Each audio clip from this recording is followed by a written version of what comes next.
Okay, can you hear me now? I hope that you can. I think my mic was off.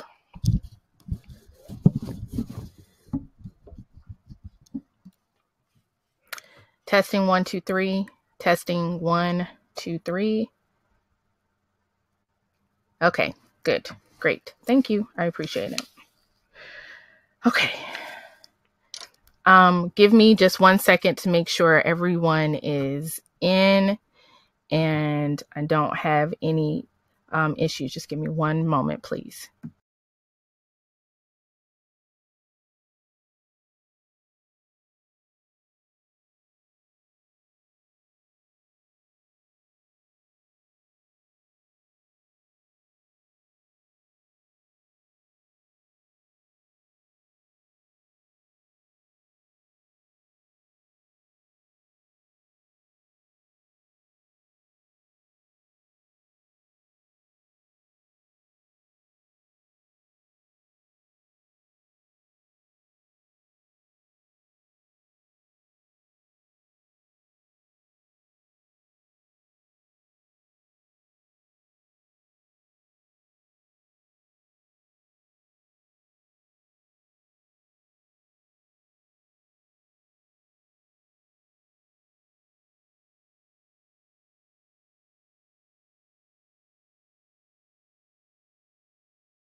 All right. Thank you so much for your patience. I had some technical difficulties and then I was adding a couple of things right up until the last minute. And so I do apologize for my severe tardiness, but hopefully I will make up for it in what I give you. I understand if you have to leave, if you have particular questions and I don't address them before you leave, email me at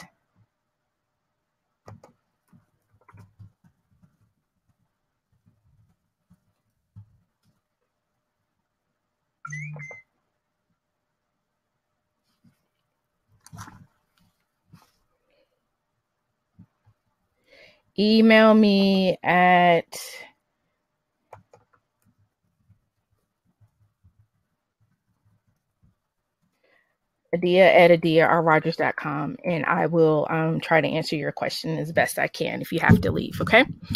So, if you all can do me a huge favor, everybody just refresh your screen so we can all be on the same page and all that kind of happy stuff. That would be awesome. And then give me your first name and where you are joining us from today. And we are getting started. Yay, you made it. Yay, awesome. So refresh and give me your first name and where you are joining us from. Hey, Kristen. Hey, Giovanna. Hey, Danita. All my peeps in the building. Hi, Tina.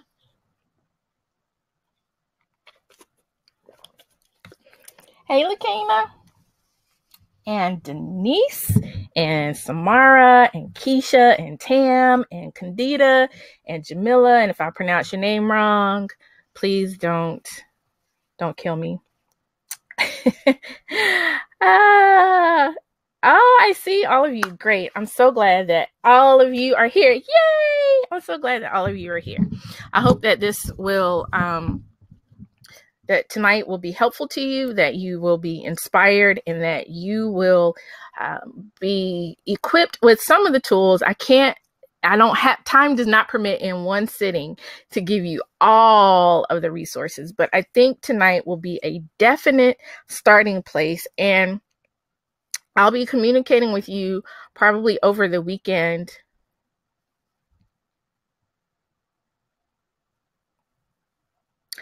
on a way for you to continue on learning how to do particular things.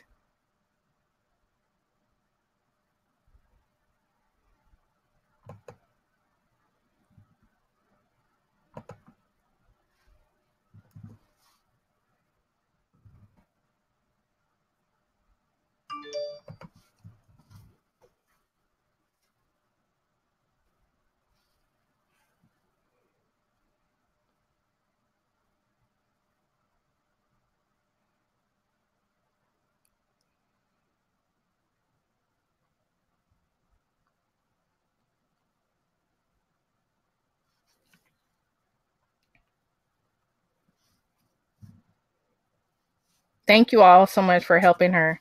And the link that I just posted is also like an emergency link, so maybe that'll work for her as well. Hey, Nisha. Hey, everybody. Okay, so glad you're here. We got to get started. All right. Hey, Stacy.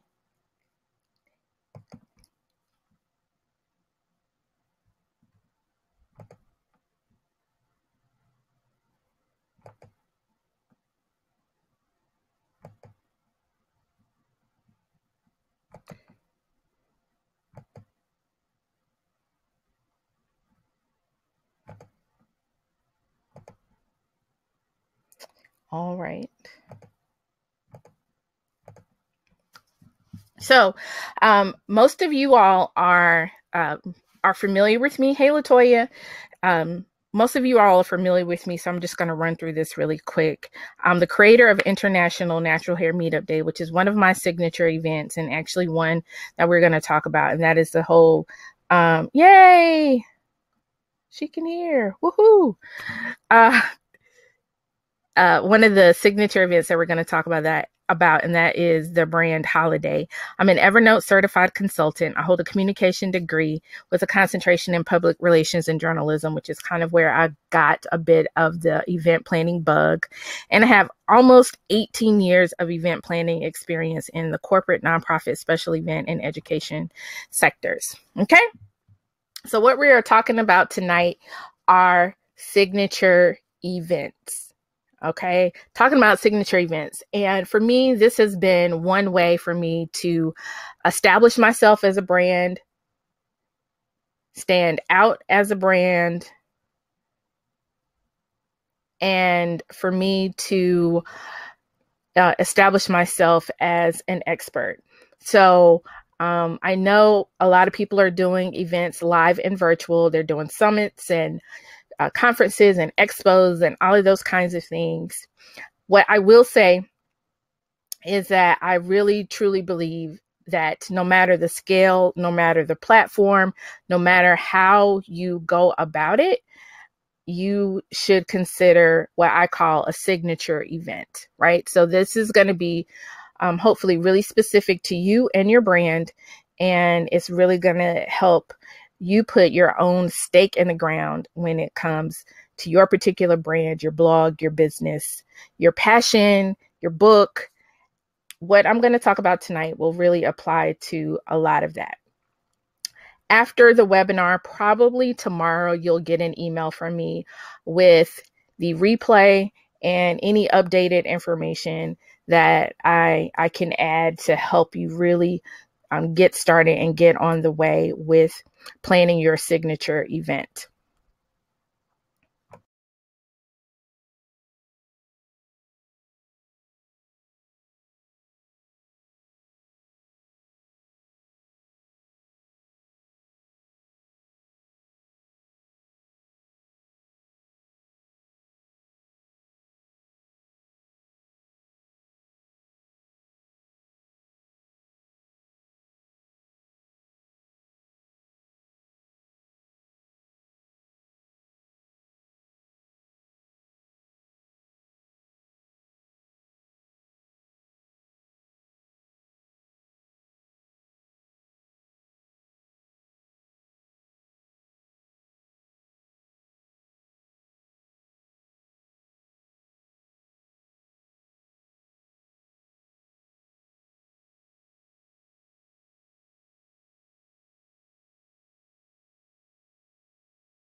So for your brand, your blog, your event, your book, what have you, what a signature event can do is it can do a few things for you.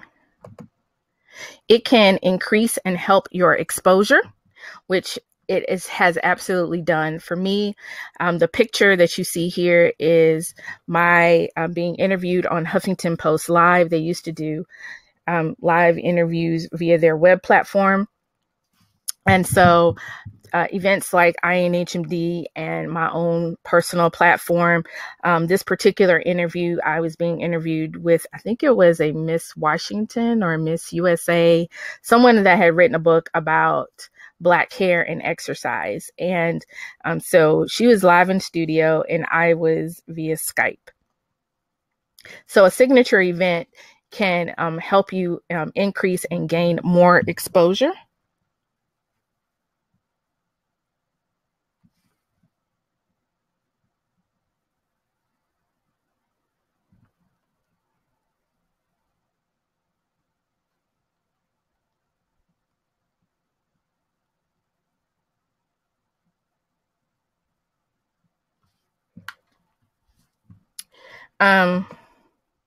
It also can help you get more experiences as a brand, as an expert.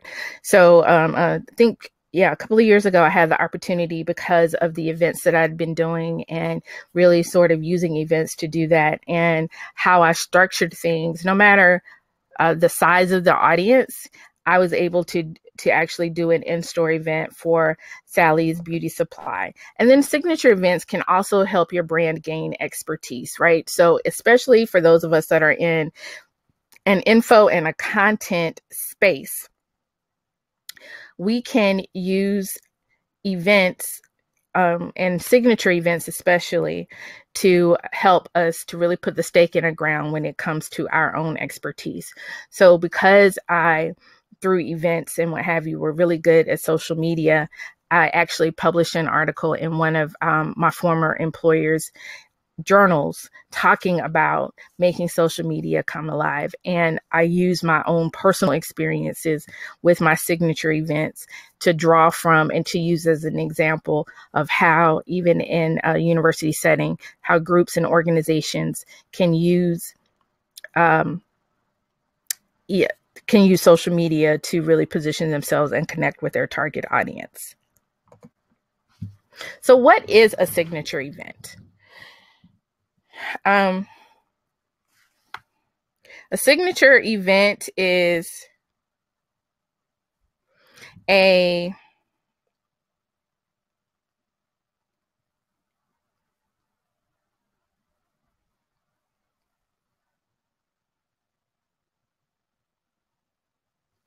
signature event is a unique annual, or what I say is a consistently recurring. So some of the events that we're talking about, maybe perhaps even what you are thinking about as a brand owner in a brand, you might be thinking about something that can evolve into a tour. So that's why I said added consistently recurring event that is well attended. And for me, well-attended, successful are subjective and relative to you and what your goals are for your particular event. So a well-attended event, if it is a day-long workshop, may be 15 people, it might be 20 people. If it is something else, it might be 200 people. So you really, that is not, that well-attended and successful is not for me to determine. That is for you to determine when you're thinking about your signature events. And the important part is that it is owned by the organization. Like, you literally take ownership of it and you make it your own. It's a unique event that is recognized throughout the community as belonging to that specific organization. And so that's why I'm saying that this is how we put the stake in the ground. Yes, there are lots of events that are happening out here, but being strategic and intentional about creating an event that is signature, meaning that it is recognized throughout the community and it is unique to you as a brand and to the community that you serve. That's what makes it a signature event. And in my opinion, not just kind of a cookie cutter, what you saw somebody do on Instagram kind of event. So and the things that make your event signature can be nuances. They're not always these big demonstrative things, but there are things that you do consistently, that you do well, that is signature to your brand or to your industry or to the community that you serve. And that experience is what makes your event signature. And it is an event that no one else may duplicate. So they may try. I'm not going to say they're not going to try, but in terms of how the event is seen, how people feel about the event, it is going to be something that no one else can duplicate. To this day, I did International Natural Hair Meetup Day for 5 years, 5 years. And,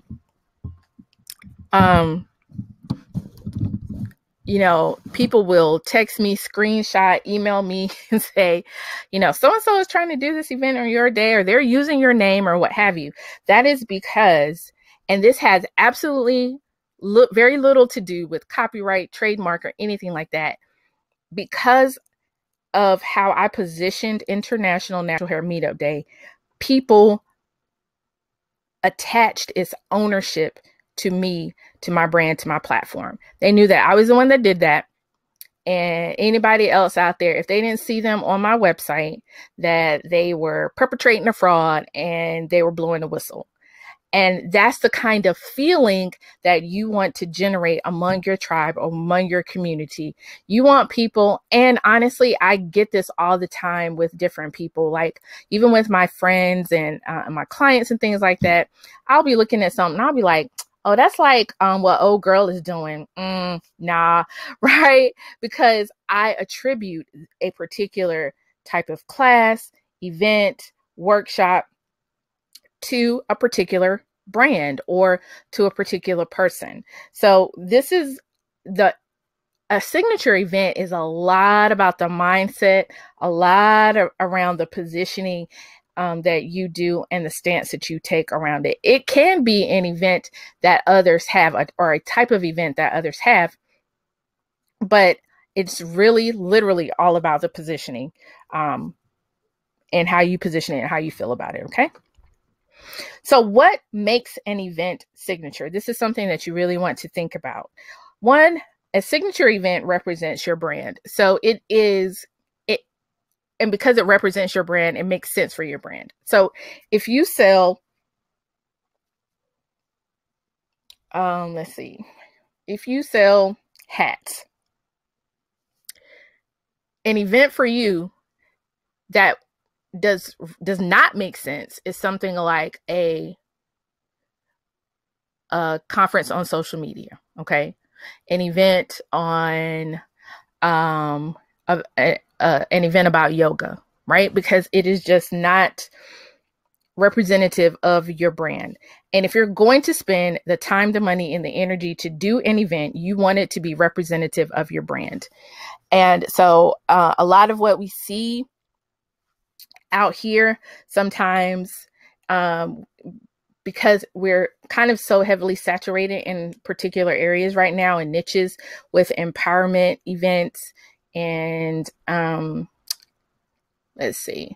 and like kind of sales, business, and success conferences, that I think what I'm seeing with a lot of my clients and my tribe is that they are kind of finding it hard to determine, like, where is my place? What slice of the pie do I have as a particular brand? Because it doesn't make sense for me to do this type of event, but that's all I'm seeing. And so that was also part of the reason why I wanted to do this webinar, because I wanted you to see that the field was wide open for you in order to do that. And that the two types of signature events that we're going to talk about tonight really do apply to product, service, info, content, widget, non-widget, or teaching you how to use the widget. Like, it applies across the board. So a signature event represents your brand. A signature event also delivers your brand's USP, and that is your unique selling point, your unique selling position. Okay. And so this event, again, reinforces who you are as a brand. It reinforces the unique thing that you do. Even this webinar for me reinforces my unique selling position of being the purpose pusher, because because I'm an event planner, I know that you can use live events to further your brand and your passion and to live a purposeful life, right? So by me teaching you how to create an event that is representative of your brand, I'm also delivering on my position of continuing to push you into your purpose, if that makes sense. A signature event also engages your existing target audience and attracts new audience members. So especially the two events that we're talking about today, they're amazing ways for you to love on your existing target audience, and they also attract new audience members. So people that you are not currently connected to because of the traction and the marketing and the increased brand exposure. You're absolutely going to attract new people to your audience. Every year that I have done International Natural Hair Meetup Day, every year that I've done my other signature events that we're going to talk about in a second, I have seen some of the same faces, and I've also seen new faces, and that's what you want and that's what makes an event signature. You want to get to the place. It is not a bad thing for you to see some of the same people every year, whether it's virtually or live, but you also want to use this as a way to connect with people and to get new faces in your community. Signature events can also attract media and community attention. And these two particular events especially can do that for you. And if you're really intentional about your branding, your marketing, your social media presence, you absolutely will attract some sort of attention. With International Natural Hair Meetup Day, I've been featured on Essence and Hype Hair and lots of independent blogs.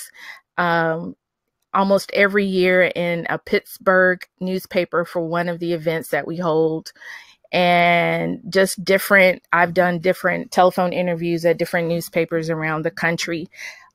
So you absolutely, because it is going to be catering to a particular audience, because it is going to be signature and unique to you as a brand, and because you're going to be passionate about it, you're going to attract attention. People are going to be like, I've never seen something like this before. Oh, wow, she has this going on to this scale or to this level, or she's bringing this person in. I want to see what this is about. I want to do that. And because you're also going to be intentional about the marketing and about the content that you deliver and things like that, it is going to attract the attention that you want. It also generates goodwill in the community. And I'm not just talking about free and you're giving stuff away. Goodwill means that you want to leave your community, whether it is in your local community or your virtual community, you want to leave them better than you found them. And by doing a signature event, what you're saying is, I hear your needs, I see your needs, and I want to make it better. I want to make it work. And I'm doing this so that you can learn, so that you can grow, so that you can connect with other people that are interested in the same things that you are. And that all of that feel good creates goodwill in your community. And so when you come back with an offer, when you come back with something else in the future, people are excited and are continuing to be excited.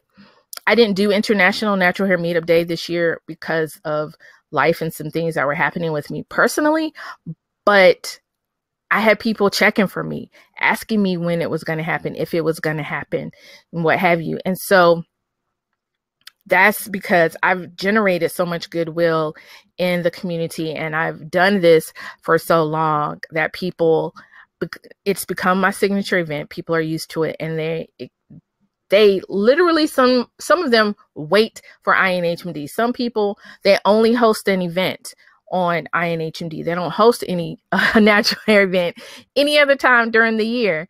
And I mean, I'm proud of that, and I'm excited that I do have this opportunity to connect with people in this way. So, and that's the same thing that I want for you, is for you to represent your brand, deliver on your brand's unique selling position, engage your existing target audience, and attract new audience members, and to attract media and community attention, and to generate goodwill, to leave your community, your audience, your niche, your industry, your field better than when you found it. And then lastly, it positions you, yes, you personally, and your brand within your niche. So you become known as the person that does, as the person that knows, as the person that, okay? And so having a signature event, it positions you as the professional organizer, or as one of the top, because you are able to do an event. Okay, let me tell you, no matter how big or small the event is, the fact that you do an event, people are usually impressed, unless the event is just really bad. But I know none of you would do a bad event, so that doesn't apply, right? So they are impressed because you are doing an event, period. And so it positions you within the brand kind of off top. And the fact that you're going to do it consistently, and the fact that you're going to name it something consistent, that's going to really help you put that stake in the ground. So I'm going to give you sort of a frame of reference for what I mean by signature events by talking about 3 of my signature events. Yes, I have. Yay, I'm glad. I have 3 signature events, and I'm getting ready to relaunch actually all 3, and I'm adding a 4th. I know I'm a little low key, a little crazy, but but these absolutely, they tap into my audience, who I am as a person, who I am as a brand. All right. So the first one is INHMD, and I've already talked a little bit about International Natural Hair Meetup Day. For those that are not familiar with the concept of INHMD, it is an annual 1-day event. So it literally is a holiday, just like Christmas Day, just like Thanksgiving. It is a 1-day brand holiday, not as important as Christmas, not as important as the day we acknowledge that Jesus was born. Okay, not that important. But it is a holiday because I have live natural hair events that happen all over the world, up to 50, 4 or 5 countries, 4 to 5 continents as well. So one of the things that makes something a holiday is the fact that multiple people celebrate it from different backgrounds and in different parts of the world. For me, that's what a holiday signifies. People literally don't do anything else. They plan an INHMD event. They attend an INHMD event. I've had people that once the date is set, they see the cities, they make plans to travel.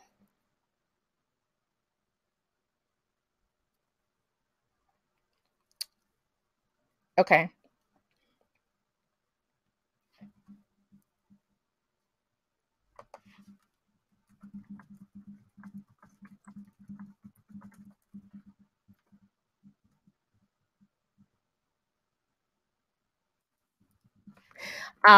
So some people actually travel to INHMD events. Like one person is usually around their birthday, and they're like, yes, I make this like my birthday trip, and I go, wherever I want to go for that day and for that weekend, which is like so dope to me. So literally it has become that holiday.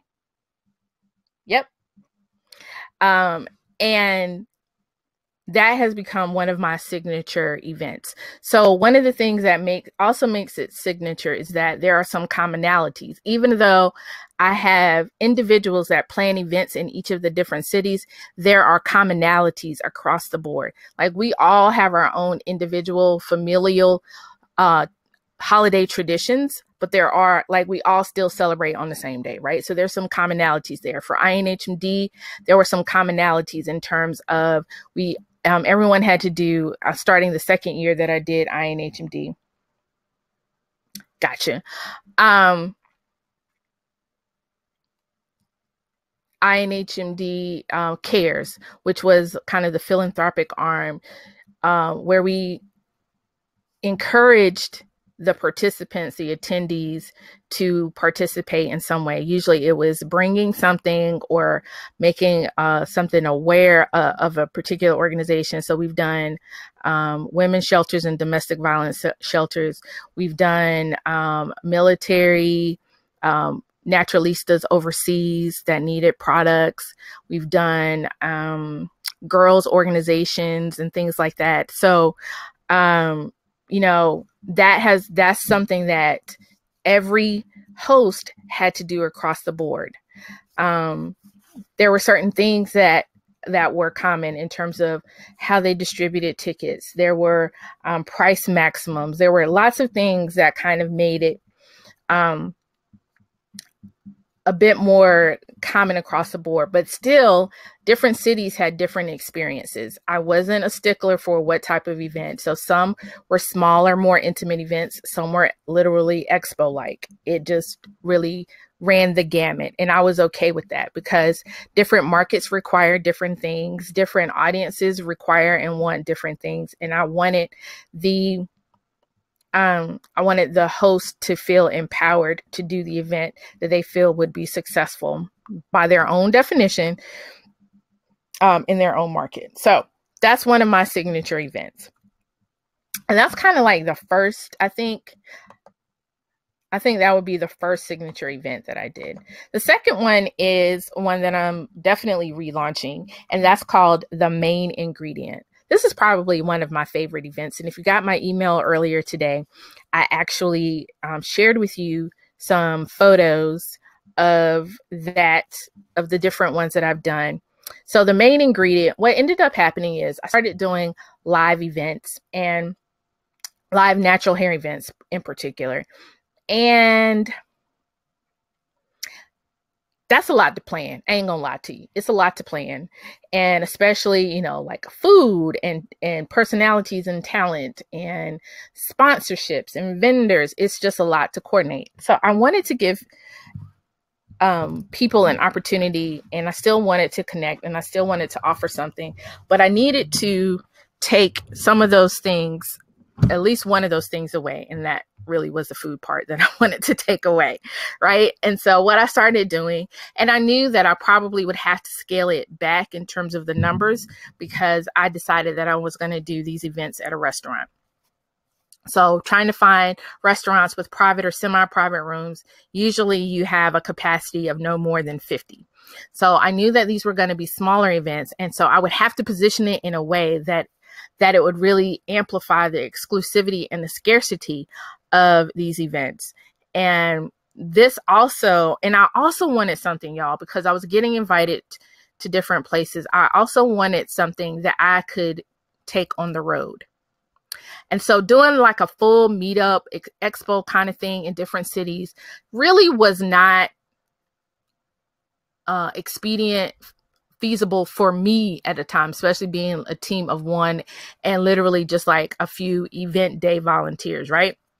So I wanted something that I could create and then duplicate, kind of pick it up and take it different places. And The Main Ingredient is that for me. So I have done it in my own city, Greenville, North Carolina. I've done it in Raleigh, North Carolina. I've done it in Charlotte, North Carolina twice.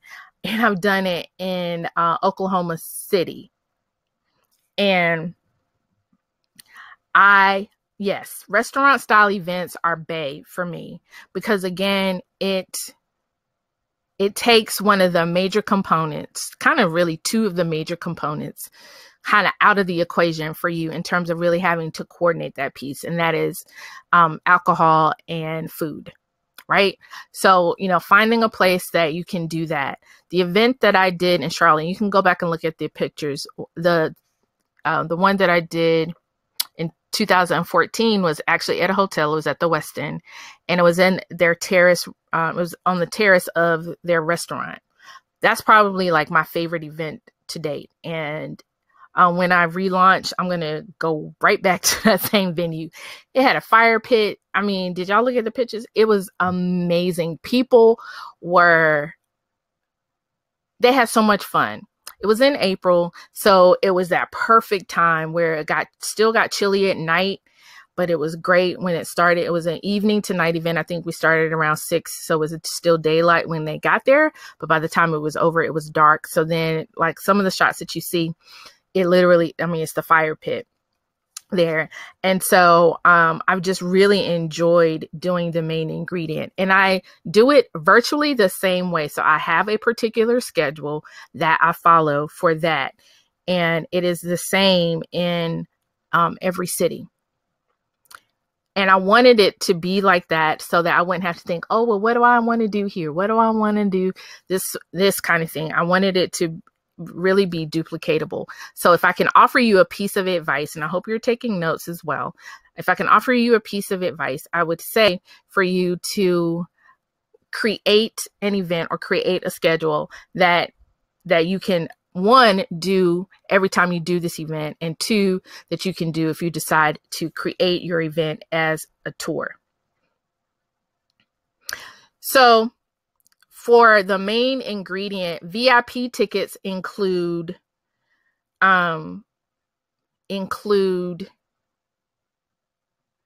appetizers and one drink.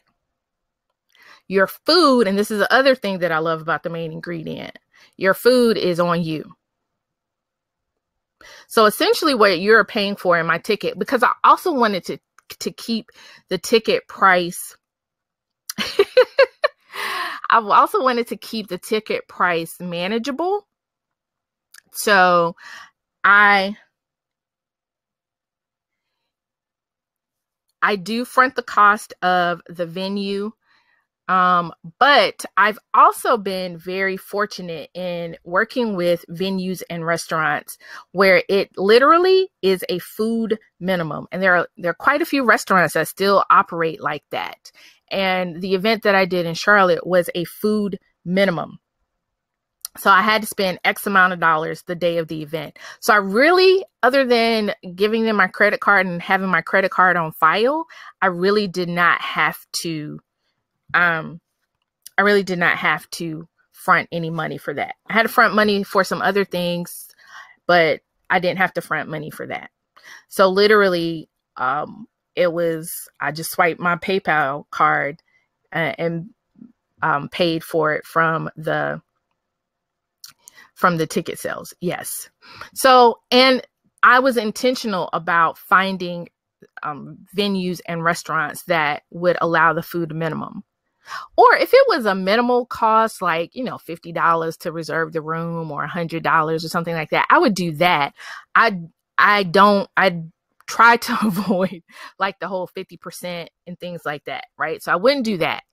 But I have been fortunate with this particular type of event. And so especially if you're looking to start out and you've never really done an event before, and you're really trying to identify maybe your local community, and or you're trying to do a tour, this sort of type of event really will work for you. So I would, the VIP tickets included food, appetizer, and it included one drink.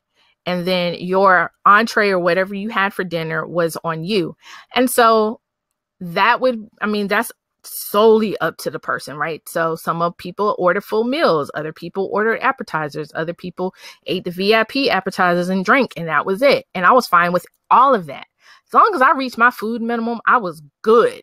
So, and I always did, because what I did was base my ticket numbers, one, of the capacity of the facility, but then also the minimum that each person would need to spend in order for me to meet my food minimum, right? So most of the time that was around $20. And even though they were paying for their food separately, in case I did have that person that did not order anything, I could still, even with the cost of their tickets, I could still front that. I could still pay for that. Just pay for their presence there. And, they got swag. They got access to the community that was there. They got access to me and people that were there. And almost every time I had, because I was friends with other planners and bloggers and personalities, I almost always had somebody that other people wanted to see anyway at my events, like the one in Oklahoma City, because it was around their Naturals weekend. Constance from Team Natural was there. Yolanda Renee from Etc. Blog Mag was there. Tiffany Nicole that works with Main Choice now was there. So like it was already a draw, right? So yeah, that's the second event, and that's the main ingredient. The other one, so the main ingredient and INHMD were my first signature events. When I started coaching people and getting into the space of doing webinars and teaching people how to do stuff, I needed an event that was separate and apart from the natural hair events that I was doing. Entered I Grind Coffee Chat. So, I mean, unless you have never, ever met me before in my life, and you never, ever listened to any scope, and you've never, ever followed me on Instagram, y'all know I like coffee. Y'all know specifically I like Starbucks, right?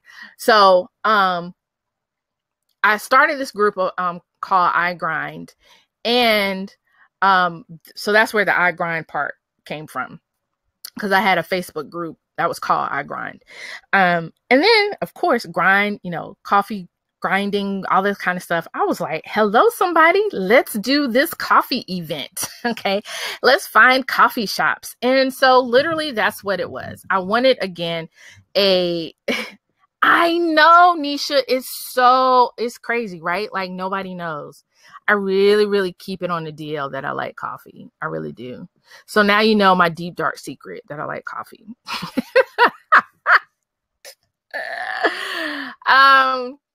So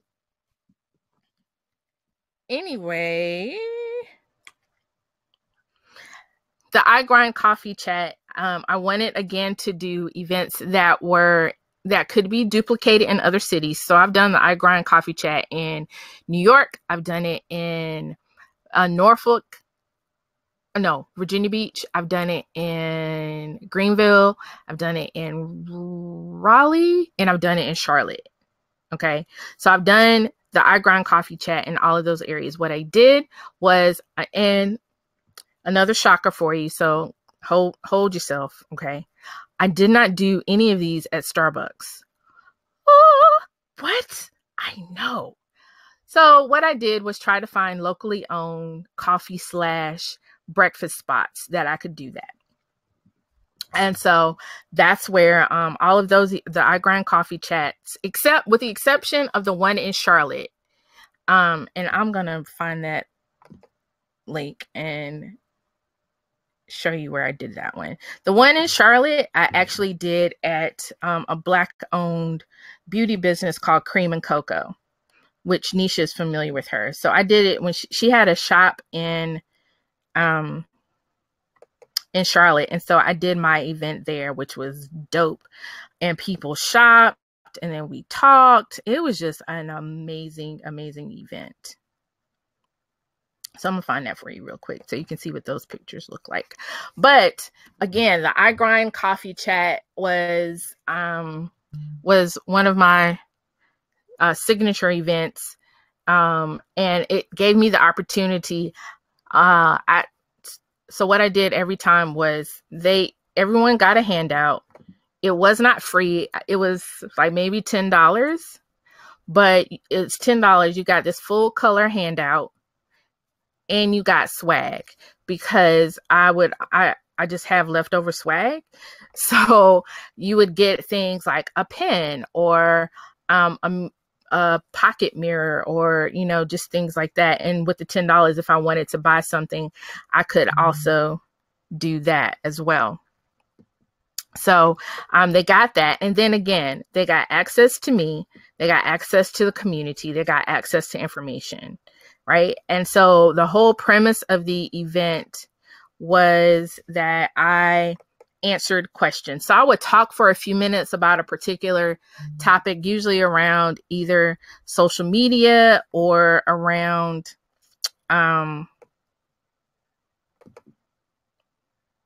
living a life of purpose. And then I just spent the rest of the time answering questions. And they loved it. And that was literally it.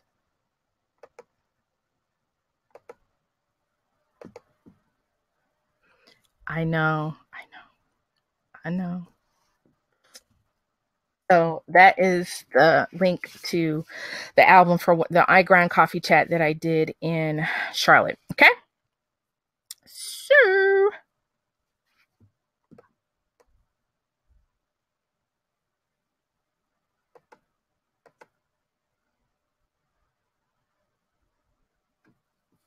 So those are 3 of my signature events. I'll spill the beans a tiny bit. I'm not going to tell you the name, but my next signature event is going to be a shopping event, and I'm starting here in my own local community. So that's another piece of advice that I give you. For a signature event, start in your own hood. Okay? Start in your own hood so that you can tap into the resources and the relationships that you already have. And the reason for that is because you want to be able to establish this social proof. So with the main ingredient and with the I Grind Coffee Chat, I started here locally and I took pictures. I did social media so that when I wanted to do one in Norfolk, when I wanted to do something in Charlotte, I already had social proof of what the experience was like, which makes it easier to sell. And because you're doing it, in your own spot, you can manage the cost a little bit better because you might be able to get a facility at a more reasonable cost. You might be able to finagle somebody into taking your pictures. You might be able to get your little cousin to do your social media at the event. So you can minimize some of your cost that way and maximize your exposure. But you absolutely need to be intentional about that. And that's why I suggest doing starting off your signature events in your own hood. Okay. All right. So one of the things that you need to think about, I'm just going to do some very quick general event planning strategies and things that you think about, because what I hear often, and I listen to other people that train people on how to do events, and a lot of things are about numbers and cash and all of these things. And I absolutely get it. Absolutely want that myself, right? So I totally get it. But I was watching one particular live and a person asked, so how do I communicate? I know I offer value at my events, but how do I communicate that? And so for me, those are the things that you have to think about before you create a flyer, before you book a venue, before you post anything on social media. You need to be able to formulate in your own mind and then create the language so that you can articulate the value of your event. And so what I'm saying is a lot of people fail to do some of this pre-planning, but it's not even really pre-planning. I think it's a part of the planning process, right? I think it's very, very important that going in what this is designed to do. What do I want people to do? And then also to know what you want them to do as a result. Do you want to use this event for them to sign up for a coaching program? Do you want to use this event to get them on your email list and as a potential customer to buy XYZ? Do you want to create this event so that they can buy XYZ at the event, right? So you got to think about this stuff before anything is created, because then that's why, I've watched people plan their events and they become these kitchen sink events. And it's because they really don't have a concrete plan and an objective early on. And so it becomes this event. And then two things happen that aren't that good. One is that attendees and people are confused, and everybody has different expectations, right? And so some people's expectations of your event are met, and then other people's are not met because you just threw in all of this stuff. And so they wanted to hear about yoga, but you only talked about it for 10 minutes and you spent an hour talking about this. And so they're like, well, what about yoga? Your event sucked. Because you at the last minute was like, oh, this yoga person contacted me and I want to add her, but I only got 15 minutes to do that. Right.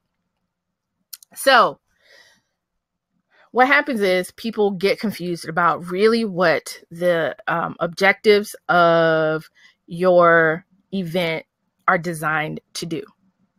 So, and then the other thing that happens is, as a planner, as a facilitator, organizer, you're like, well, dang on, I did everything in this event. What am I going to do next year or for my next event, right? And so that's why everyone that I coach, everyone that I counsel, I literally say, all right, what are the objectives of your event? Because the first thing that people want to ask me about is sponsorships, swag, and ticket prices. I can't give you any advice on any of those things if you have no goals and objectives for your event.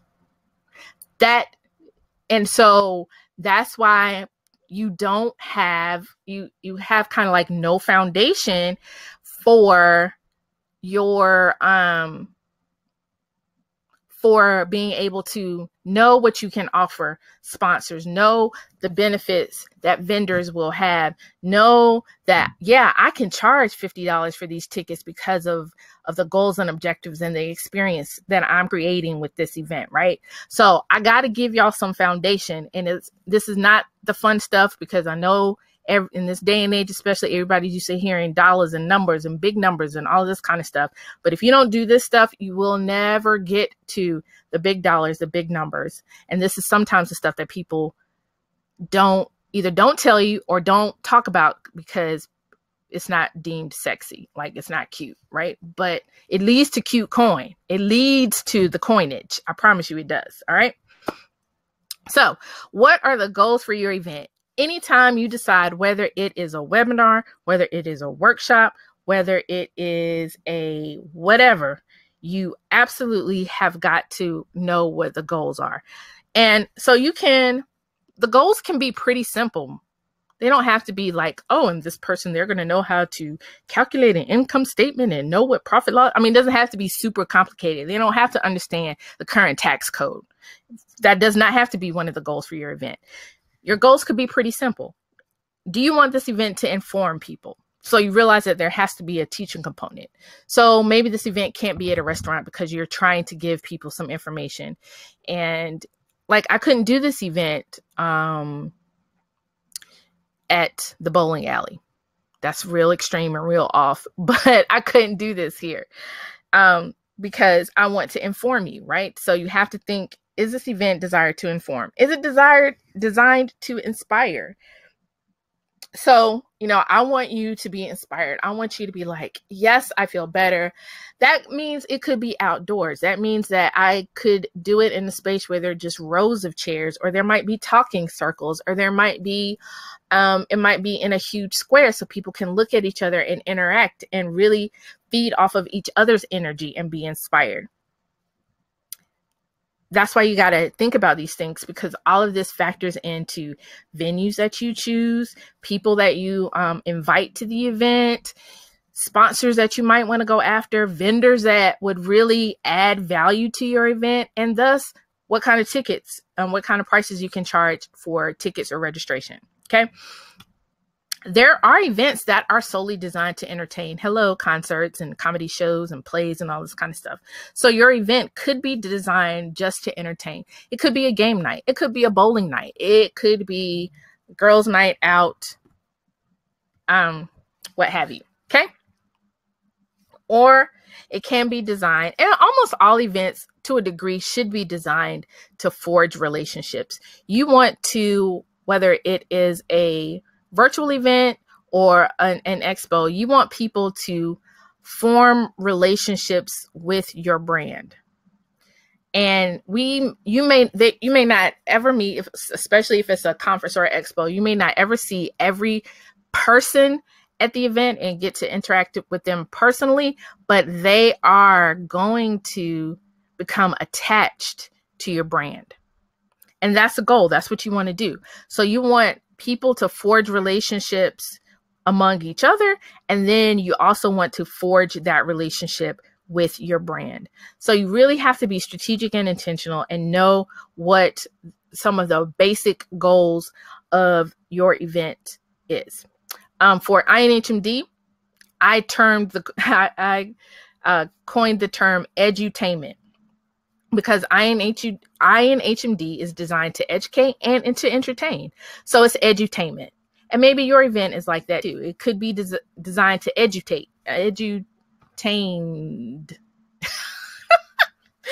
It could be designed to edutain people, right? And that's perfectly fine. Again, this just gives you something to think about. So when you get that person that really doesn't fit for this particular event, but you're like, oh, people are reaching out to me, because let me tell you something, you will get excited, right? You're going to get excited that people hear about your event and they're like, oh, I want to come and I want to vend, or I want to participate, or I have this workshop. And you're like, oh my God, this is so amazing, right?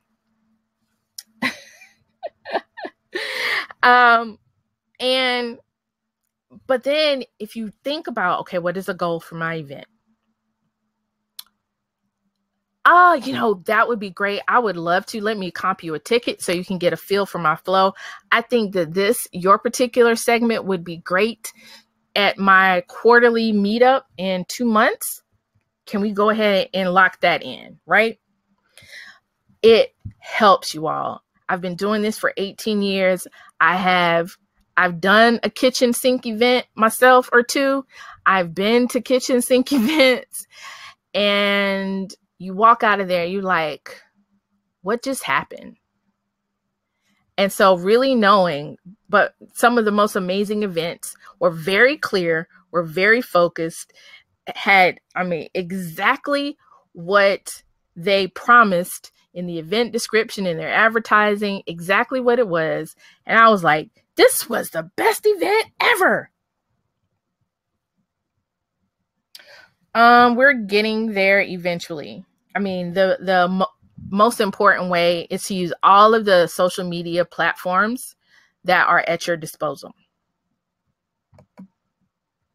All right, so here are 3 types of events to consider. One is a fundraiser, F-U-N, fun, raising fun. So that could be a community day. That could be a play date. It could be a movie night. It could be a mama's night out, a girl's night out, a wives' night out. Just something to raise fun. That can be something that either has no cost or low cost. And again, kind of like the main ingredient, it's Dutch. People do their own thing. You are providing really more the community and the opportunity for people to connect. Okay. So one type of event is a fundraiser. Another one is obviously the fundraiser, where you're trying to make money, and I got it. A lot of people with the fundraiser, they don't really do that anymore. But for me, if you're trying to establish community and opportunity, that's a good place to start. So again, it can be 10 people. Perfect example. What I'm doing right now with this entrepreneur brunch in my city. So every 2 months, we meet at this really, really cute little breakfast spot that's called Coastal Fog. All you got to do is RSVP. And I ask you to patronize the business and buy something. I don't care if you buy a Coke, just buy something, right? I reserve a table. Whosoever will can come. If nobody comes, I can work. Promise you, it's not a waste of my time at all. It is a fundraiser, but it also gives me an opportunity to forge relationships. All it takes literally is a phone call to reserve the table, me creating the event on Eventbrite, which now at this point, all I have to do is just duplicate the event and change the date. And then my time. That's it. And it creates fun and it forges relationships. The next one, the one that we're all familiar with, is the fundraiser, where we're trying to raise funds. And I was watching a live last night with April Hunt and Stacy from Blogalicious. And I walked in on, or joined on, them saying that your your conference, your event is your product, right? So you should view a particular event that you're using as a fundraiser as the product. So the same things that you would do to advertise, promote, push an actual product, you do the same exact thing with an event. And then the next one is a friend raiser, right? So there are things that are designed, and it's kind of along the same lines as the fundraiser. So this is things that you can do to establish community and to make friends. So this is, when experts are talking to you about giving content, being helpful, giving back, and again, this friend raiser can actually be virtual, right? So when I get on Scope and I do my content scopes, that's a friend raiser. That I did a couple of weeks ago, I did a call on Saturday morning where I answered questions. That's a friend raiser. Again, all it takes is a little bit of my time, tiny bit of coordination, but I'm raising friends. Right? So when I come back and I say, I'm doing this webinar, I have this opportunity, they're like, well, she's already provided me with something. She's already proven to be a friend to me because she's answered my questions and she's done some other things. Then people are going to be a little more amenable to that. So think about the events that you're going to do, live or virtual, as a fundraiser, a fund raiser, or a friend raiser. I'm not going to go through this list because we're already over because I was late. But here are a list of events that every niche can host, in my opinion. If you are an event planner, if you are an organizer, if you are a strategist or a coach, if you have a physical product, retail, you can host a meet and greet or a reception or a launch party for your brand. And launches don't have to be at the start of your business. It could be spring launch, fall launch, Christmas launch, holiday launch, my birthday launch, new product line launch, old product line launch, throwback launch. It can be any kind of launch you want. Okay. So you can absolutely do a launch party. Charity events always work. And that is a friend raiser. It can be a fundraiser or a fundraiser, and then it establishes goodwill in your community. Networking events, especially for those of us that are in an info and a content space, but even expos serve as networking events as well. Themed events, family friendly, link parties. That's a lot of bloggers, especially in people that create online written content, will use that, but you can do that also in other ways as well. Consumer trade shows and expos, and that's one of the things we're going to talk about. A party, you can throw a party. I ain't mad at you. You get a DJ and an open dance floor, and I'm there. I promise you, right? You can also do, and I think the brand holiday falls into this niche week or month, specific events or day, and then conferences. All right. So the two signature events that we're going to talk about for your brand, the brand holiday and the niche conference or expo. Okay. Here we go. All about your brand holiday. This is actually one of my favorite pictures. It's not really indicative of a brand holiday. It is one of my signature events though. And this is one of the things that I do. Like literally, this is part of, it would be like fashion week for your niche. It would be something like that. Like for you, because you are in that fashion / beauty space, it would be some sort of style week around that. Yeah, absolutely.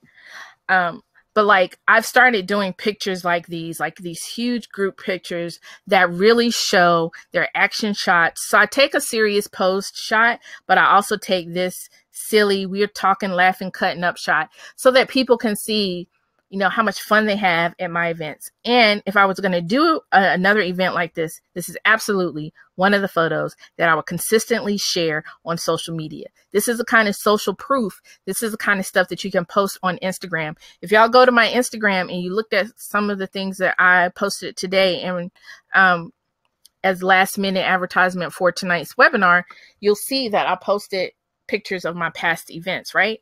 So you're doing some of those things for your signature events will absolutely work. All right. So this quote right here by Maya Angelou, for me, really undergirds and serves as the foundation for what your brand holiday is going to look like. And that is, I've learned that people will forget what you said. People will forget what you did.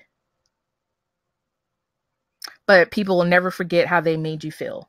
Tina says, so what would this look like for travel niche in Euro travel? What would a brand holiday? So a brand holiday in Euro travel, you literally can create a day or a week or a month. Probably needs to be longer than a day just because Europe itself is big. And unless you are wanting to, every time you do it, you focus on one particular country, but then that might drag it out too long, if that makes sense. So I would probably at least look at a week, and maybe it is Southern Europe, and then maybe it is, I don't know, France, and then maybe, I don't know how that works, right? So every day of that week, you would focus on a particular area, a particular thing, and your whole schedule, your whole day, all of your social media posts would focus on a particular niche or a particular area. And then you would give them some sort of call to action. So it might be that if you're going to, like, say one day you're talking about Greece. So the package that you offer, the page that you send them to is all about Greece and the options that you have to vacation in Greece. If that's what you're going to talk about on Wednesday of your Euro travel week. So the whole notion, and I'll talk a little bit about what the holiday means to you. Natasha asked, what type of brand holiday for music entertainment company? I think it's based on the particular type of music maybe that you do. Obviously, there's always Black Music Month, which is in June. So you could do a lot of your events during the entire month of June. If it is gospel, you could also add the month of February, because gospel music has been a serious foundation for most of the other types of genres out there. And then obviously you can literally just, there might be some things through the Grammy organization that they do. There's some music in schools. There might be a particular day. One of the things that I do suggest is that you maybe look at what some other days are, and then you create your event around those days if they are existing. If they are not existing, then you create your own. But I definitely think, depending again on the genre and how it works, that you could do Black Music Month, you could do Black History Month. Those 2 months I feel like you could definitely do, because music is so highly, and the Grammys are in February and things like that, right? So you have an opportunity to really connect with with your audience in a meaningful way doing that. So I hope that helps you a little bit. The brand holiday could be, you could literally call it like the soundtrack of your life, right? Because music has played just such a strategic part in all of our lives. I don't care what genre of music you like. There are songs that are indicative of, there is a song, for instance, that was playing when my 11th grade boyfriend dumped me. And to this day, I do not like that song, right? So we remember those things, right? But then there are also songs that really, really make us happy. And so you can create this day, this week around the soundtrack of our lives. You can have activities, you can do listening parties, virtual listening parties.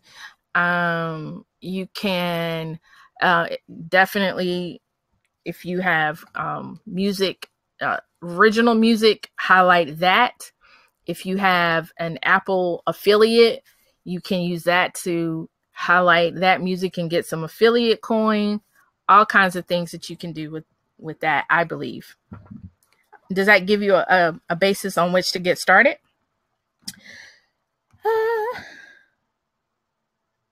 Yep, you can. Samara says you can do a party to celebrate the music awards. You can. And that could be live or virtual. Because people still kind of like, we do connect on social media while we're watching award shows, but to also do that, to position yourself as you're leading up to maybe your signature event,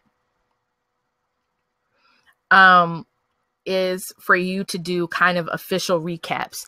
So this is where you would adopt, if you're familiar with Awesomely Lovey, part of how her brand and her movement as a blogger sort of exploded is that she became a beast at doing these scandal recaps, right? Like almost as soon as scandal was over, her recap was posted on her blog.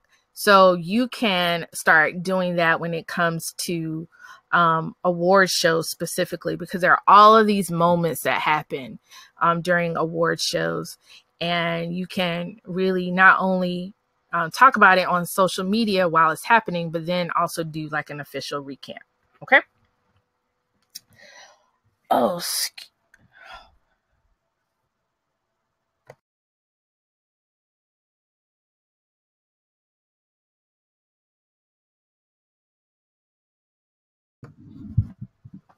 all right.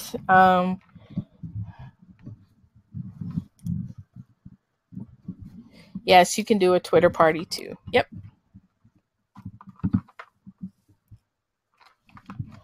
So let's see. I hope that helps you with that.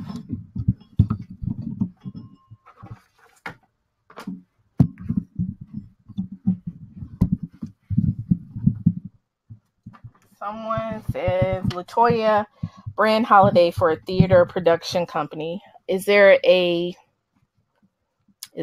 art awareness month, or is there a theater a theater awareness month? You could definitely do something around that. I think for a theater production company is this whole notion of art is life, and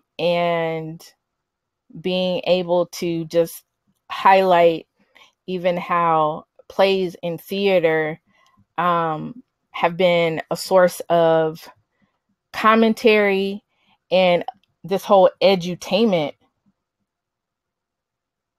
Okay.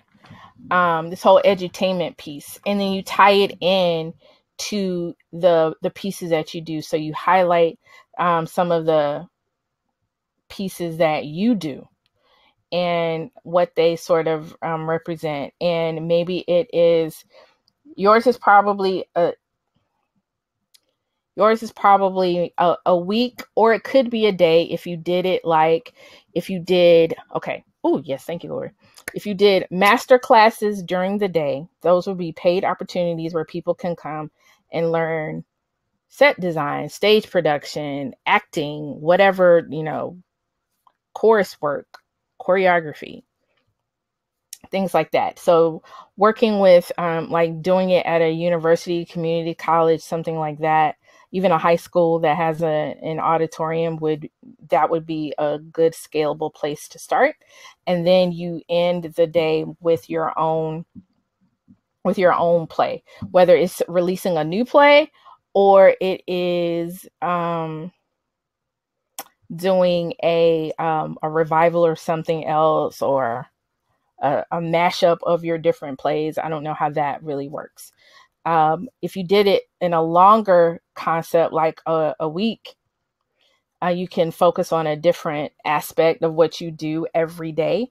You can offer trainings. You can definitely do lives with that. You can interview other people, and then it's this culmination of your live stage play, right? And so maybe the play at the end of the week is also a recording that you then offer as your DVD, if that's something that you're into, or you offer as something that people can watch online. Because YouTube now, I think you can rent stuff, and just like Hulu and Netflix and all of that. So you can then offer it to people to be able to rent on YouTube. I would say like a digital platform like that, because even with computers nowadays, a lot of them aren't coming with CD-ROM drives, and a lot of people are having trouble if you do the whole DVD route. Plus, that minimizes your cost too, if you did it like that. So, hope that helps you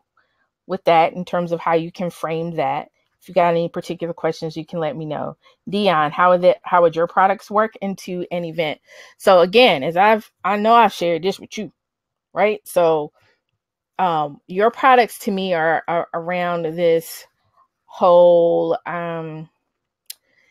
it works with travel, it works with organization, it works with being this savvy person, right? So I feel like Dion has Quillos that are part pillow, part blanket that you can travel with. She has shoe bags. She has capes that you can and wraps that you can use and wear. So like for me, it makes sense for you to do something about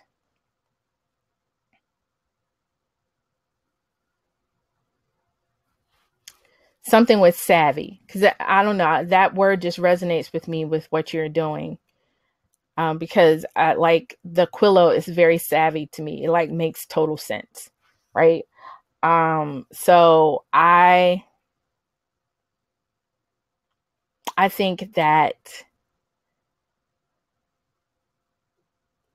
your holiday would be something around being savvy. I got to think more. Okay. But it would be like how you talk about how to travel in style, and I showed you, and I did the post on, how your Quillo was great in the hospital. And you talk about, in this day and age, lots of people are traveling and they have mobile lifestyles, and you can just kind of raise that part up. You don't have to do all of it, right? Like you don't have to do all of it. It's a mashup of your customers talking about it. And if y'all look in the book,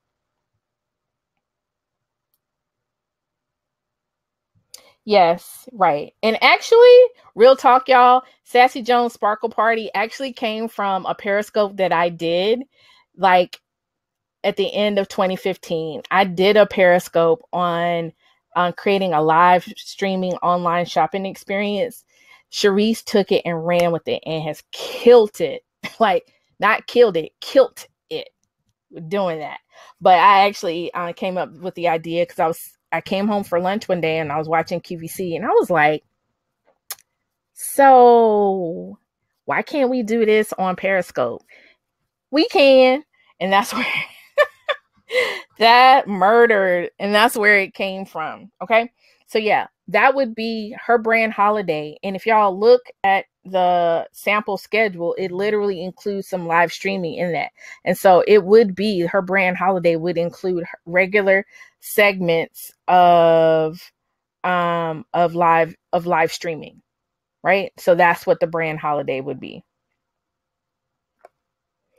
All right.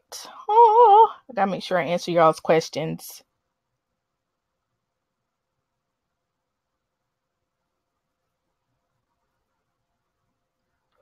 Keisha asks, how far apart should you plan a series of events? I don't want people to become tired of seeing me. Or how many events per year? All right. So, I'm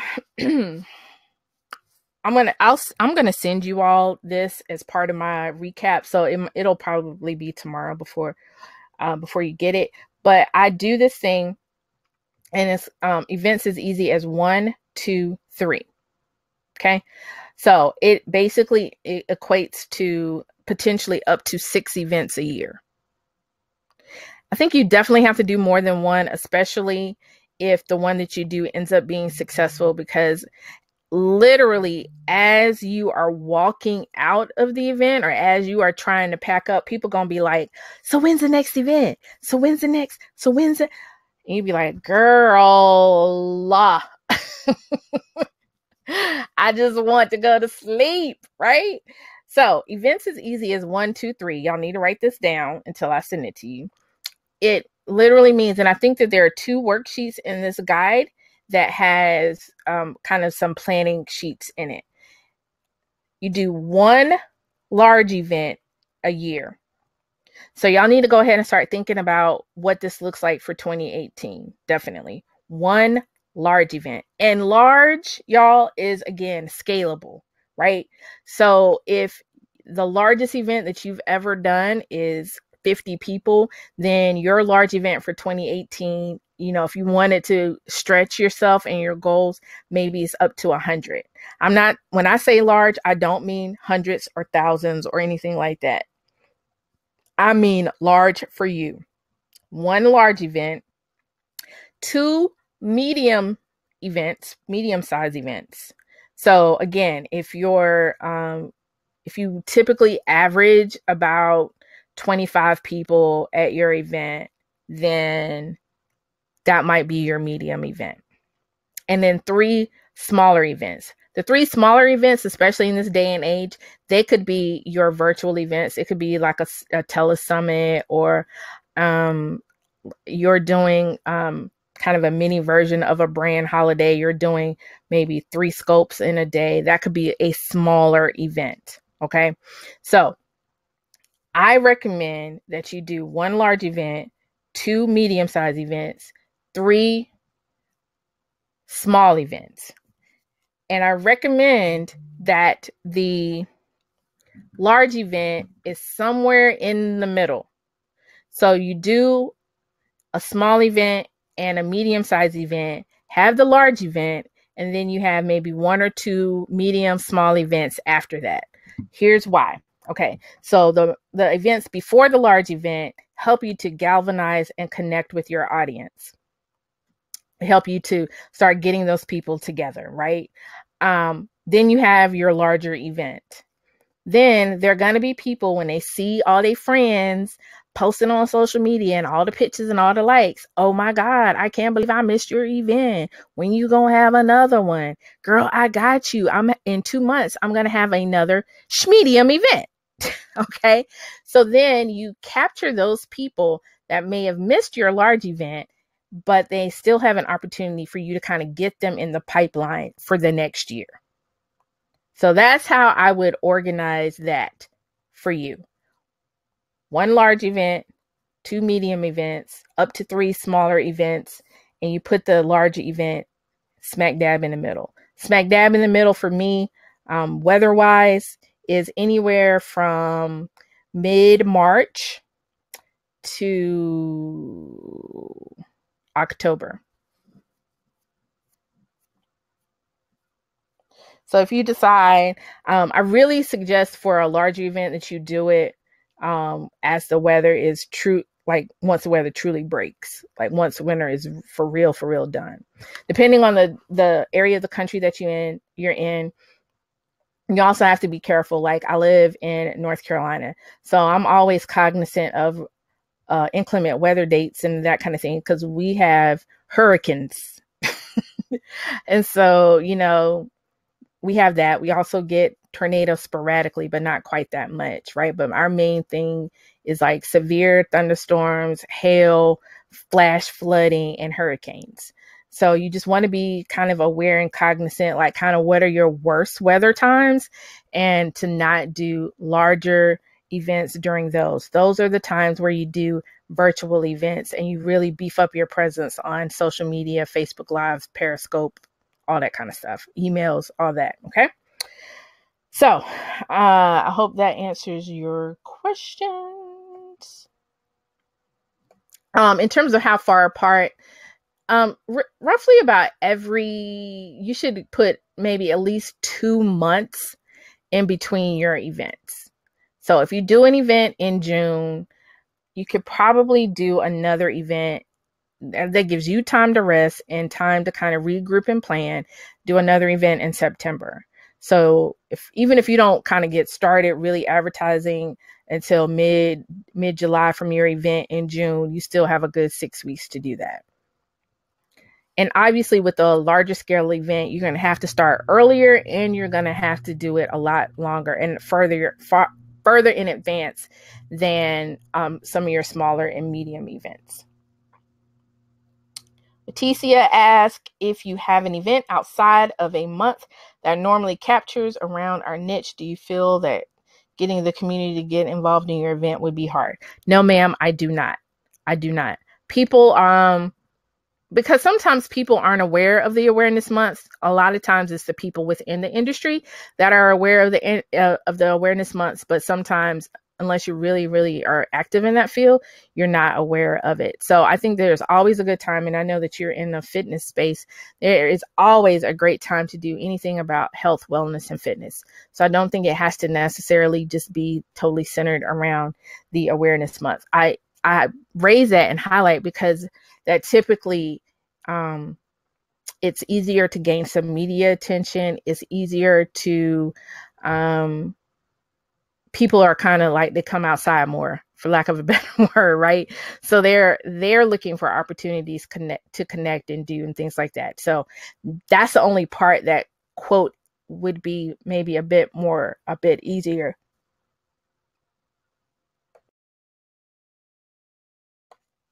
But other than that, no, I think you can do it anytime. All right.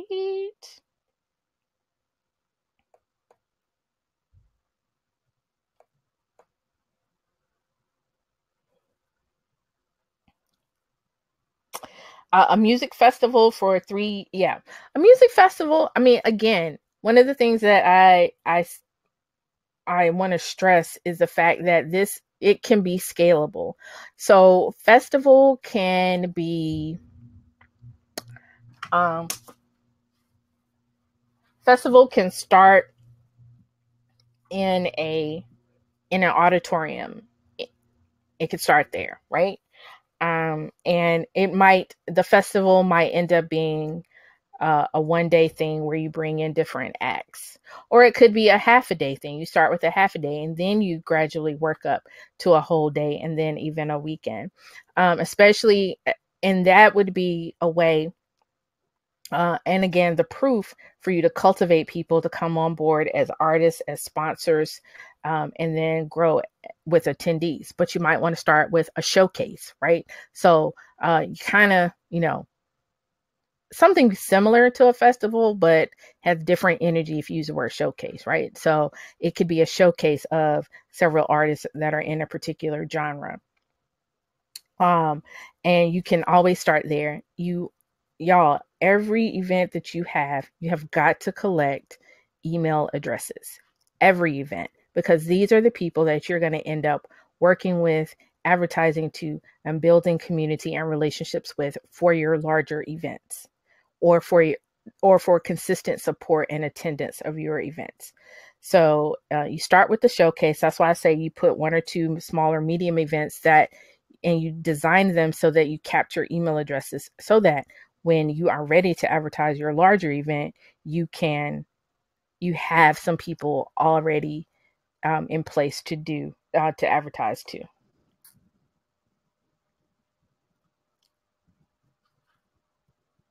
Yes, absolutely. In Los Angeles, well, pretty much anywhere around the country, July and August, well, the summer, definitely July and August can be and are somewhat tricky.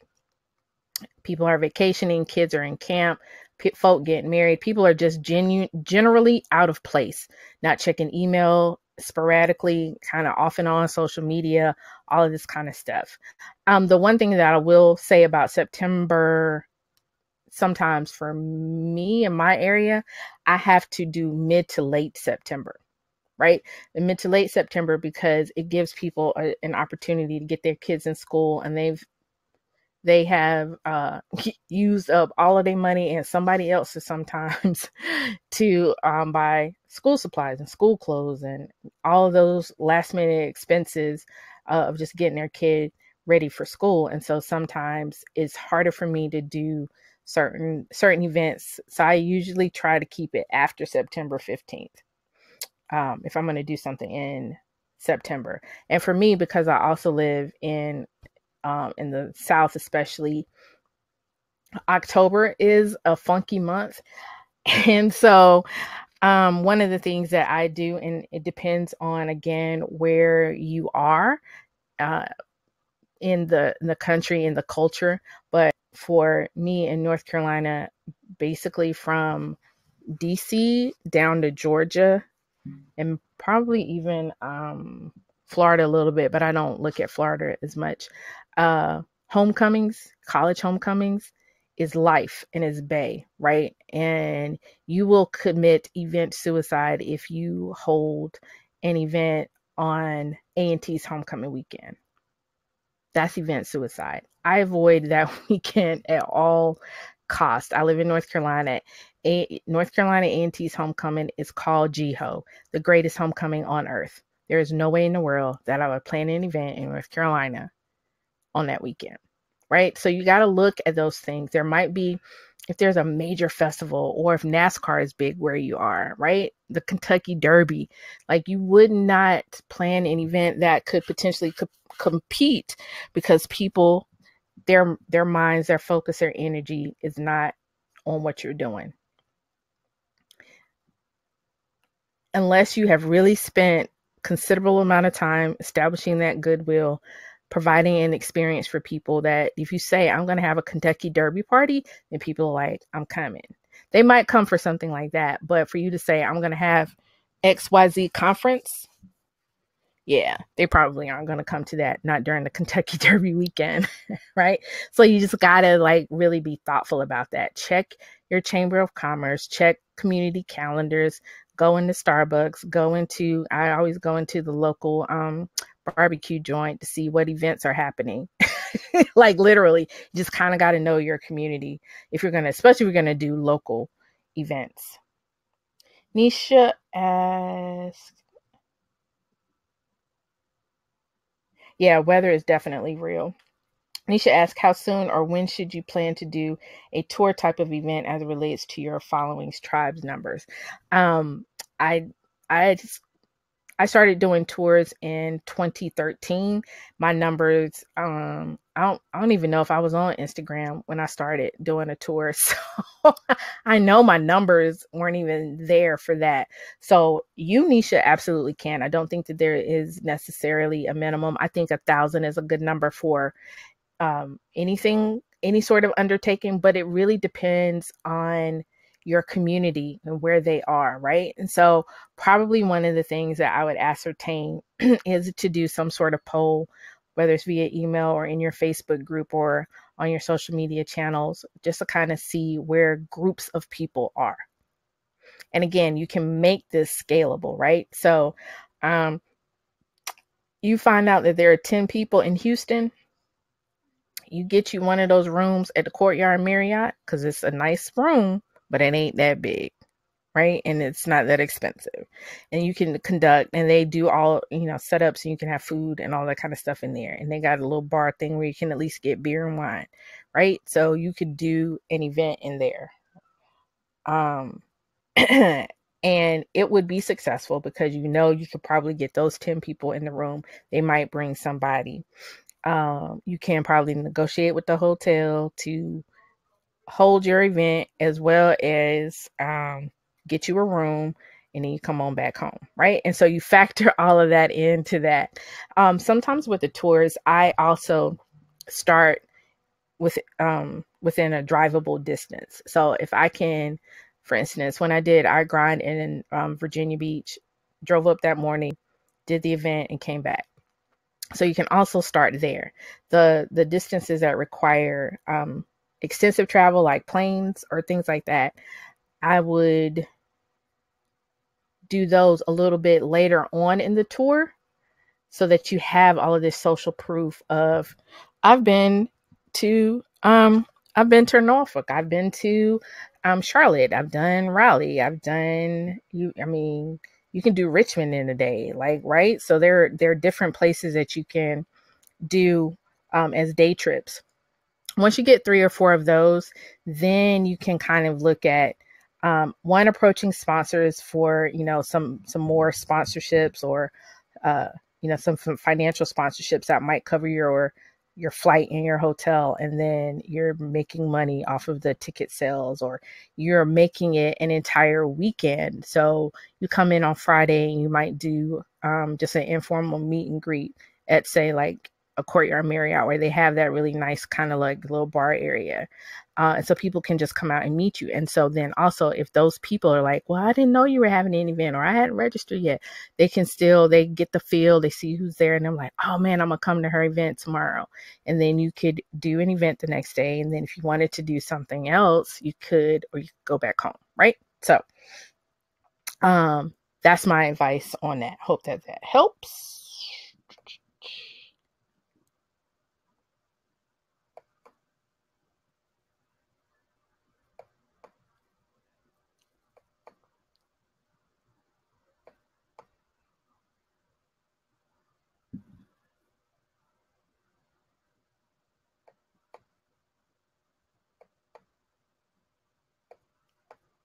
I'm sorry, y'all. I'm scrolling back through.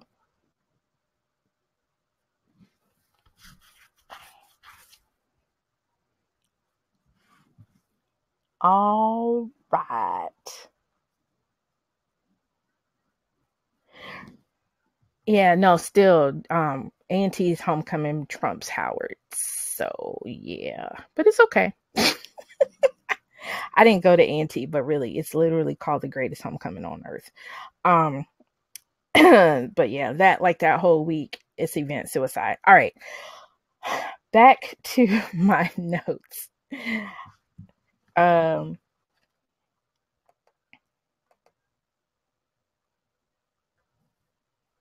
so I probably have already.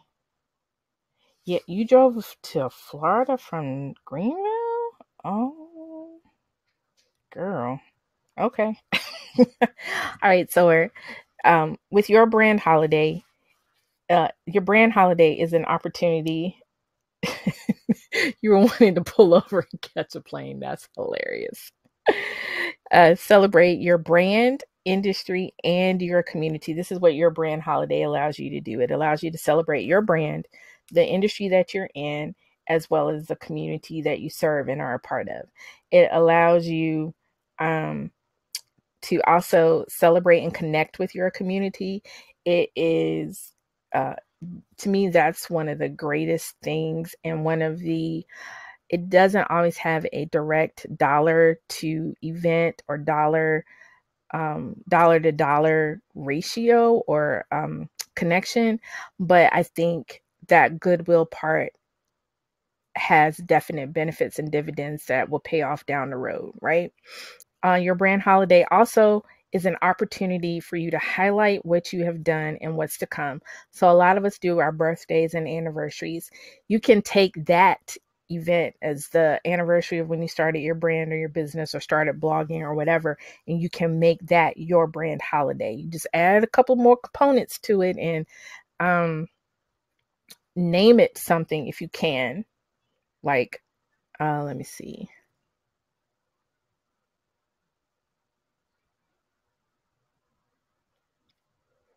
It can be incorporate your name, like um, Babs Beauty's Day.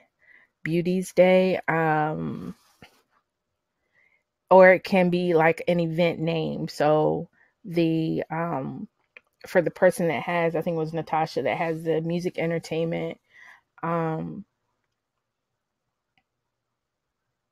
soundtrack of my life, right? And so that becomes the name of the event that you do every May. And everyone is looking for, the day that you do the soundtrack of my life, right? Because you know that you're going to do something around that. So it doesn't necessarily have to have the word day or holiday or something like that in it, but it really needs to be a name that you can use year after year.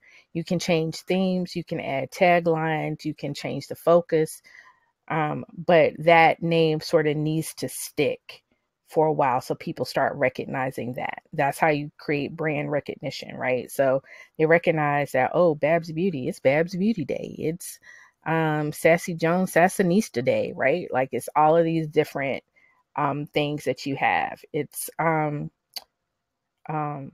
Fitness Friday, and you do it on a particular Friday of the year, right? So yeah. But this holiday is an opportunity for you to highlight what you've done, either over the past year since the last time you did it, or over maybe the first years over the entire life of your brand. So, and then you can start kind of doing every year after that, right? So that's what your brand holiday does. Here is a bonus idea for you. This can be a virtual event. It can also be a lead up to your actual day, and that is what I'm calling a Pinterest party. A lot of us are unsure of how to tap in and tie in to Pinterest and how to kind of bring our brand forward on that particular platform. You could do this as a kickoff event. If there is someone within your niche or community that has a strong Pinterest presence, you can work with them on what's called a Pinterest party. It's a themed event, so it can be themed around your niche. You can, I know a lot of people are. That's why I'm suggesting this, right? And I'm highlighting this platform because I know quite a few people are not sure of how to use it. So essentially, what it boils down to is you can create a series of boards, right? So it can be boards around around your niche. And then where the monetization part comes in for you is it links to maybe products on your website if you have that, or for blog posts that have Amazon affiliate links in there. So you have the opportunity to somewhat monetize it. And then it could be an opportunity for you to work with a blogger or an influencer and have them cultivate a board of their favorite things, where there's articles, videos, products around your particular niche. And then you're able to promote that leading up to your brand holiday and even on your brand holiday. So you're kind of creating this buzz, before the actual holiday. And then this is content that, again, people are going to be looking for. They're going to be liking, sharing, pinning from that time, right? And so the thing about Pinterest is like it's an adult version of show and tell. So if you're in the fitness space, it could be different exercises. It can also be obviously nutrition and things like that. And you can do Facebook Lives showing that, and you connect. I'm preparing a recipe that I found on Pinterest, or that is found on my Pinterest board. So again, being intentional about language, right? If you are doing, for Kristen, I think is an event planner. Here's a very simple tablescape. Here's a very simple centerpiece that you can do for your particular event. For the person that is in theater,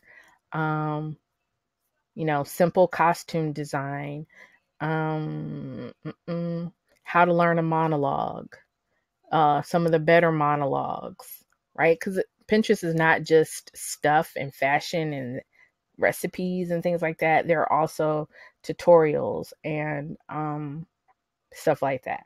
And then obviously, especially if you have products and if you have content, you can create boards around those that will drive traffic to your site and hopefully lead to a conversion and sales.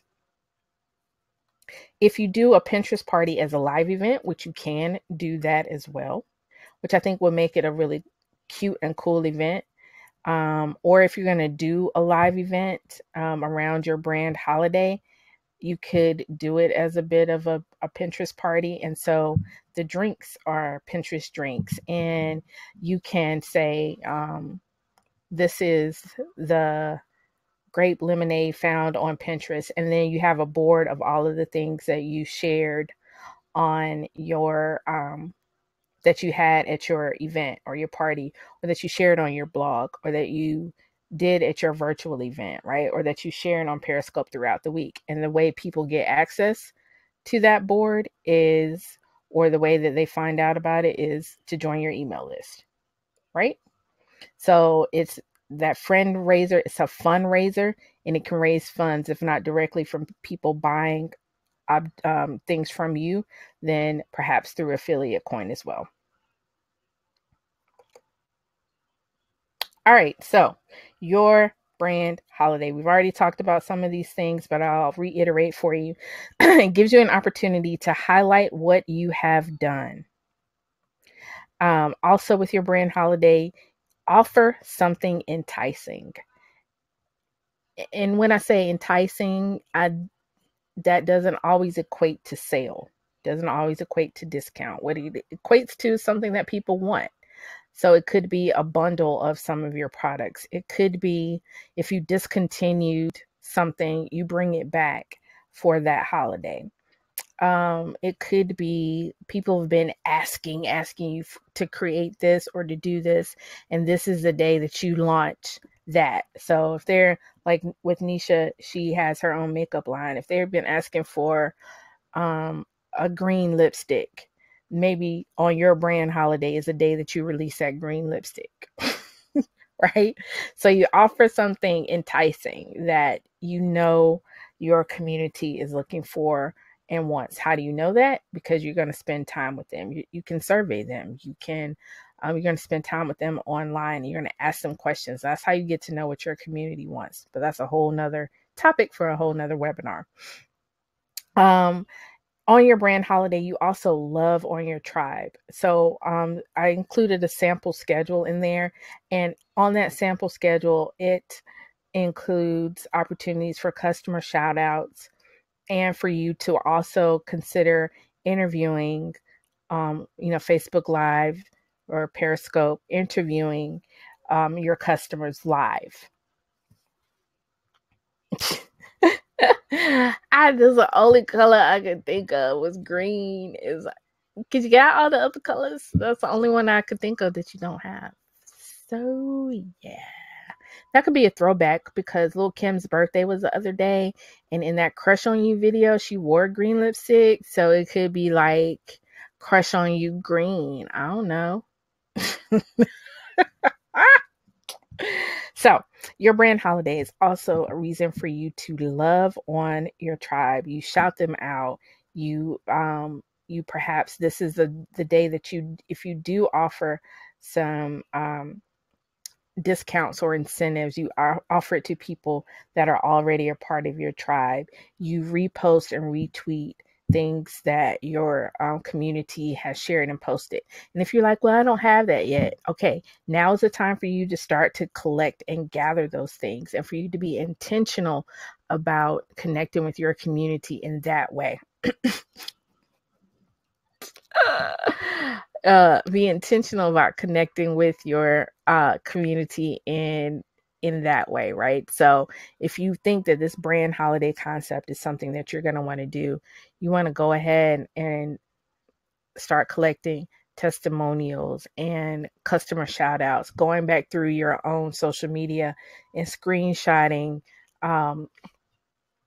any sort of reposts, retweets, posts from your customers with your products or talking about your courses and your classes, because then this becomes some of the content that you share on your brand holiday. Also, in your brand holiday, you increase your brand presence. This day, especially if you were to use the schedule that I provide as any sort of baseline, you literally, this is an all day thing. And really for mine, it was like from 6 a.m. till up until about 11:59 p.m. You could do something between social media, emails, and live streaming. So on this day, it's probably going to be one of the days where you have the most brand presence all year. For International Natural Hair Meetup Day, it's the day that I have one of the strongest brand presences of the year. I'm getting tagged from literally probably 3 o'clock in the morning until 3 o'clock in the morning the next day. Literally 24 hours, almost nonstop tagging all day long, right? And nonstop in terms of the using the hashtag and what have you. So everyone's talking about increased traffic, increased brand awareness. This brand holiday is a way for you to do that. It's not just going to, but it's going to be you increasing the presence by what you are doing and what you are offering, and by your creating this day for people to celebrate what your brand means to you, and celebrate your community and your niche and what that really means. You also make sure you deliver on your brand's USP. What makes your brand unique? If you sell jewelry, then what makes your jewelry different? And that's how you position your brand holiday. So if your jewelry is understated and simple and very dainty, then it's about talking about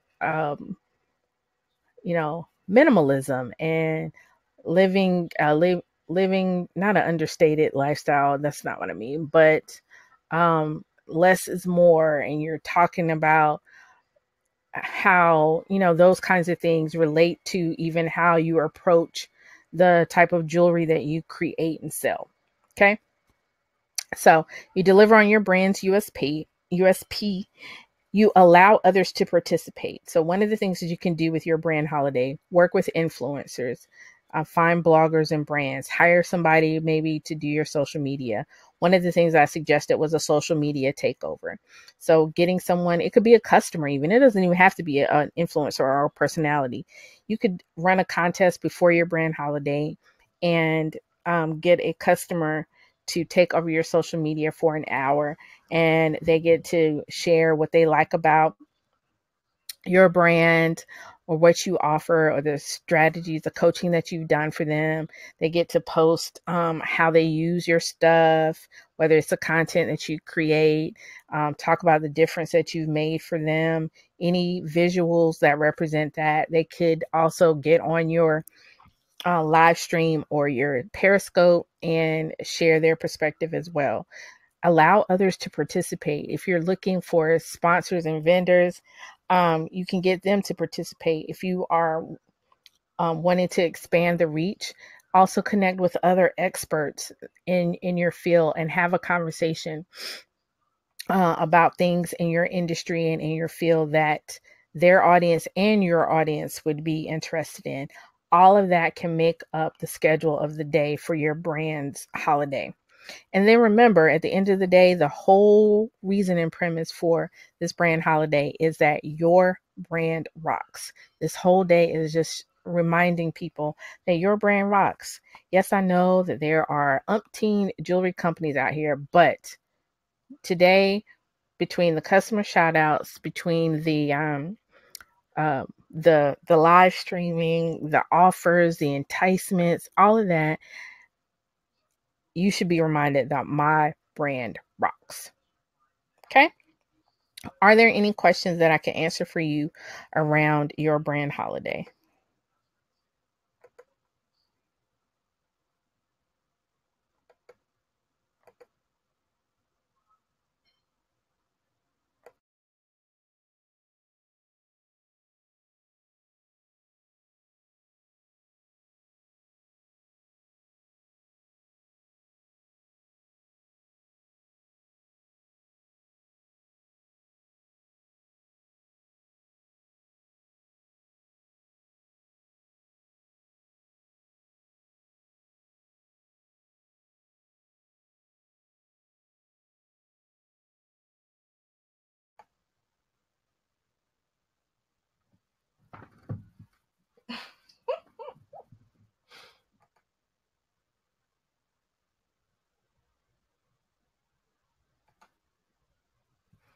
All right. If there are no questions about your brand holiday, we're gonna get on to the next one, and then I'm gonna go into some some components that you need to think about for either one of these signature events.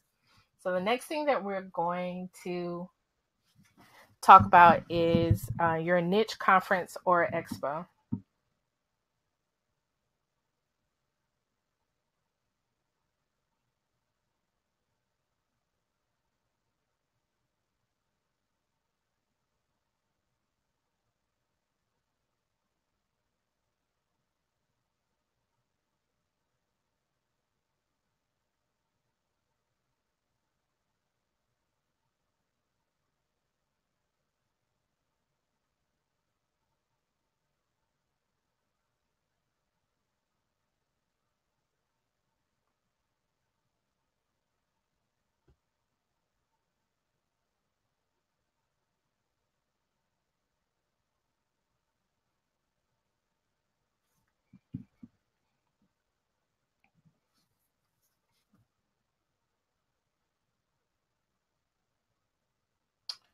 Um, mm, mm.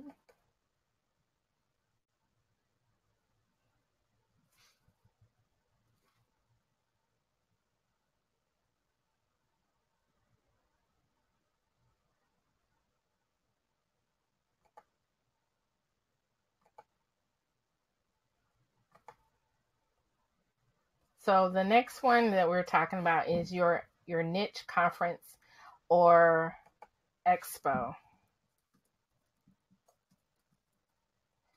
And the picture that you see here is actually from one of my events, and it's the vendor part of the event.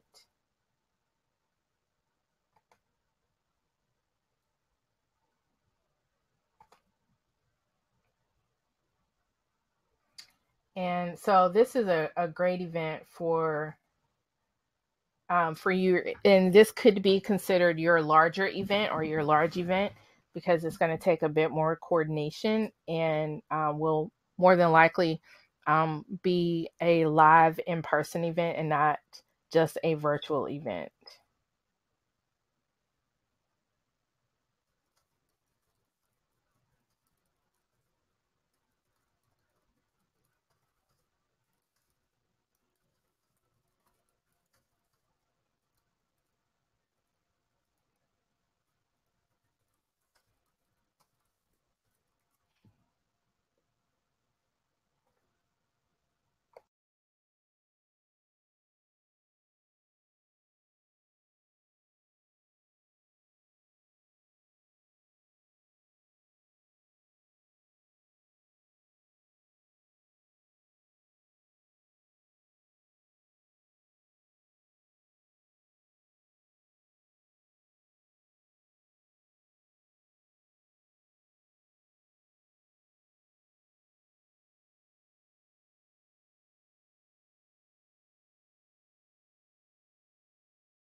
Okay. Here's the thing about the expo. The expo allows you to expand your network to others in your industry. So this conference or expo, it doesn't just include you, right? It is going to also expand to others within your network, with others within your industry. Okay, so that's something really important to know about this. This is definitely a community effort. X, because I couldn't think of another X word, so don't judge me.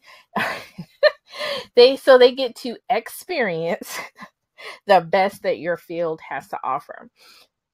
So part of the reason why I wanted to include this as a signature event is because I know in particular sometimes what we're seeing right now is a particular niche conference or event, and so it's a little harder for us to figure out what in our space, what in our area of passion that looks like that is not a business, social media, or success kind of conference. Because that's a lot of what we see, especially because a lot of us are connected on Periscope. A lot of what we're seeing are those kinds of conferences, as well as like religious conferences and things like that. But with this niche conference or expo, you are literally focusing on your industry, your field, your particular niche. So, for instance, with the theater production company, your conference or expo would be like around all things theater and all things production. So your vendors might include a theater makeup company. It could also include a theater coach. It can include a venue where you can hold different kinds of events, right? Or plays or things like that. So that's what the expansion of your network to others in your industry, and you give them the experience of your field or your niche, right? So the people that you invite are industry experts, not people you see on social media. You might have one of those that might be a draw that can talk about everything, because at every conference, like Blog Her, they'll have Kerry Washington. I don't think Kerry Washington blogs. They've had Kim Kardashian, right? Like, so they've had different people like that.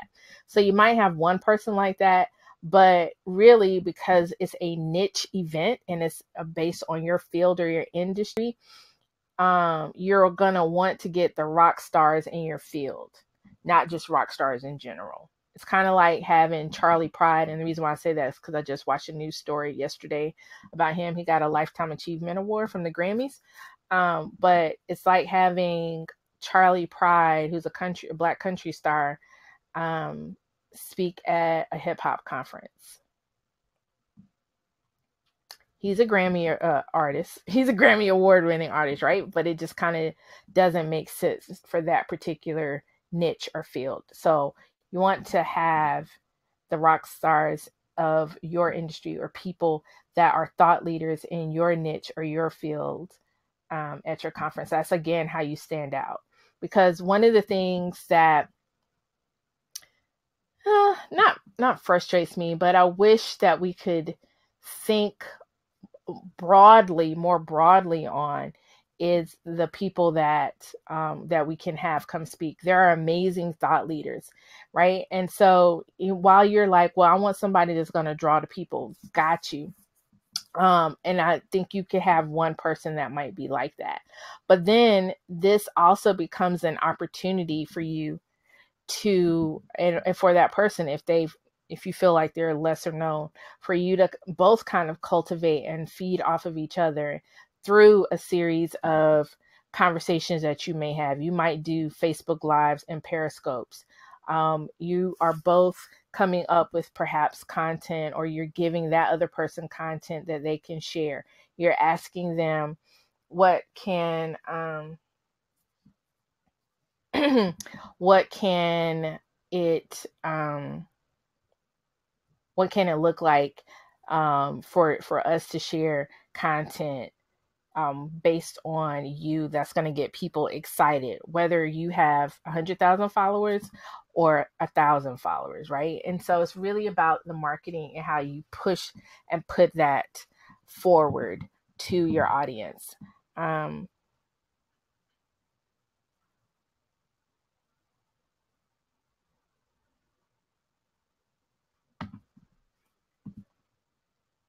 So experience.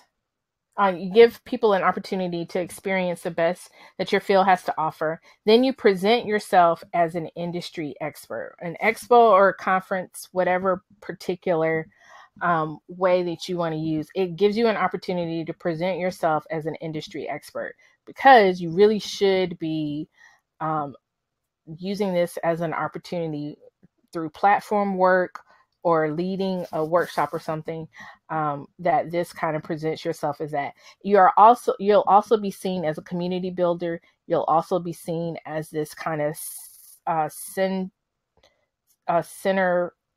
figure, because you're able to bring people in your community together, right? Whether you know them or not, people will see you as that kind of person. And again, that positions you as an industry expert. So like with INHMD, which kind of not really falls under the niche conference, but because I had so many different brands and even established and seasoned and very popular like event planners and groups working with me, I was seen as a bit of an expert because I could bring this community of people together around this particular event. So it just the planning and the execution of the event can position you and present you as an industry expert, right?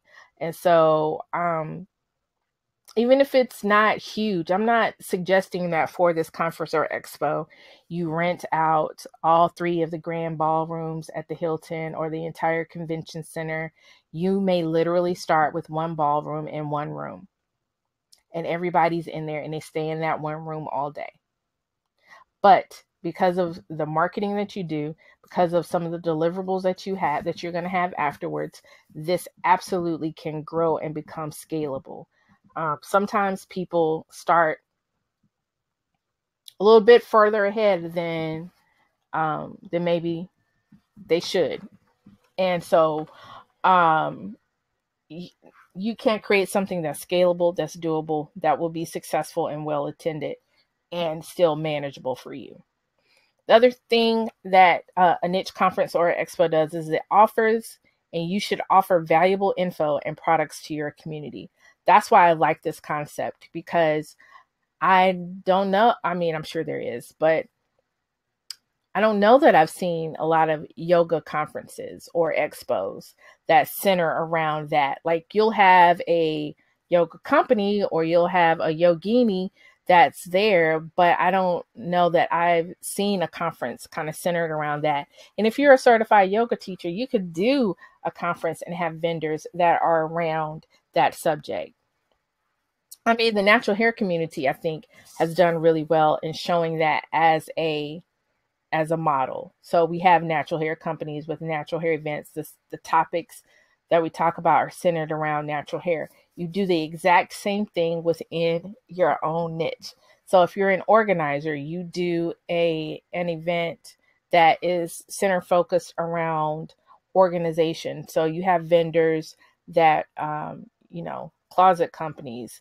I would probably not do too many organizers or any organizers unless they are a totally different niche or focus than what you do. It could be I don't know, paper companies, a paper shredder company, because like that's a service that people need and they don't get asked unless it's like at a chamber conference, right? Like they don't really get asked to have a table. And so it could be something like that, right? So and then if you're going to do it locally, and it's going to be a local event, then you definitely can highlight and establish relationships with people within your particular field there. Let me see, what else do we have here? So I know one of my community members has an organization for grandmothers. So like there are sometimes some AARP, like that would be a great organization to partner with. And I know that they are looking for opportunities to do that. So that would be someone that I would, try to partner with, hit up for a sponsorship of some sort, ask them to have a presence or provide literature or information for your community. Sometimes in your local community,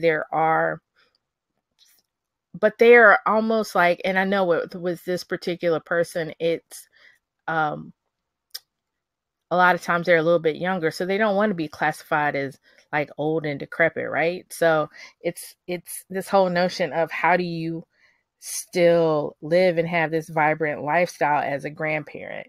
So you find people that maybe it's an older yoga teacher, and then it is a community center or a dance studio that offers a particular type of dance class that maybe line dancing, like a lot of older people, black and white, male and female, like line dancing, right? So like you can have those kinds of demonstrations and vendors and opportunities there. So you want to offer valuable information.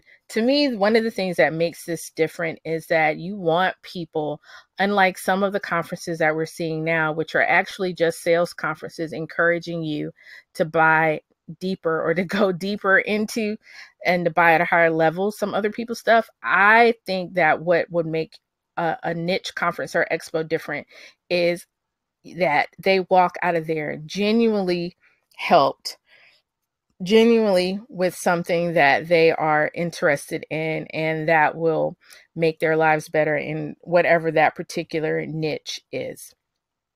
I really came up with this concept kind of for myself because I was going to do an event like this, and it was going to be a lifestyle conference. I wanted this one place that I could go in particular as a woman and get several different things, right? So I wanted to, for instance, but I already know how to do this, learn to set a table.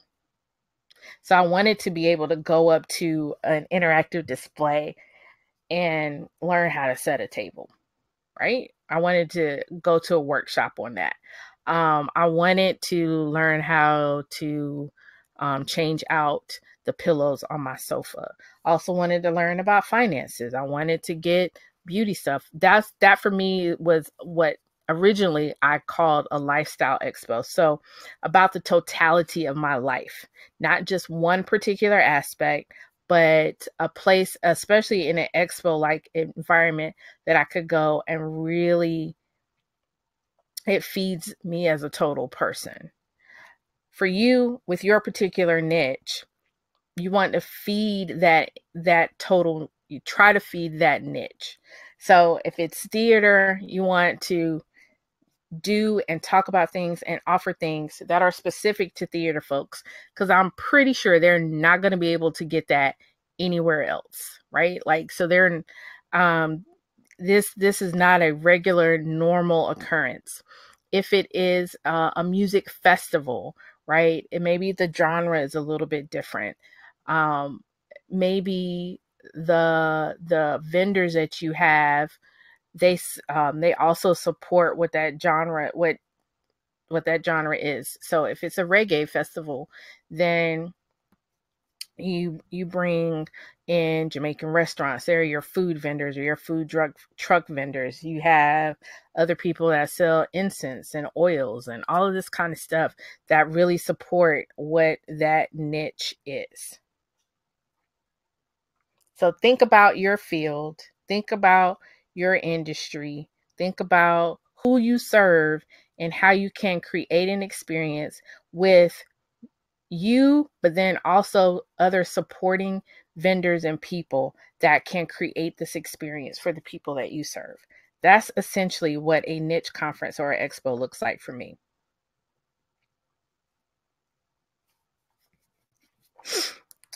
The next thing that we're going to talk about, are there any questions about the niche conference or expo?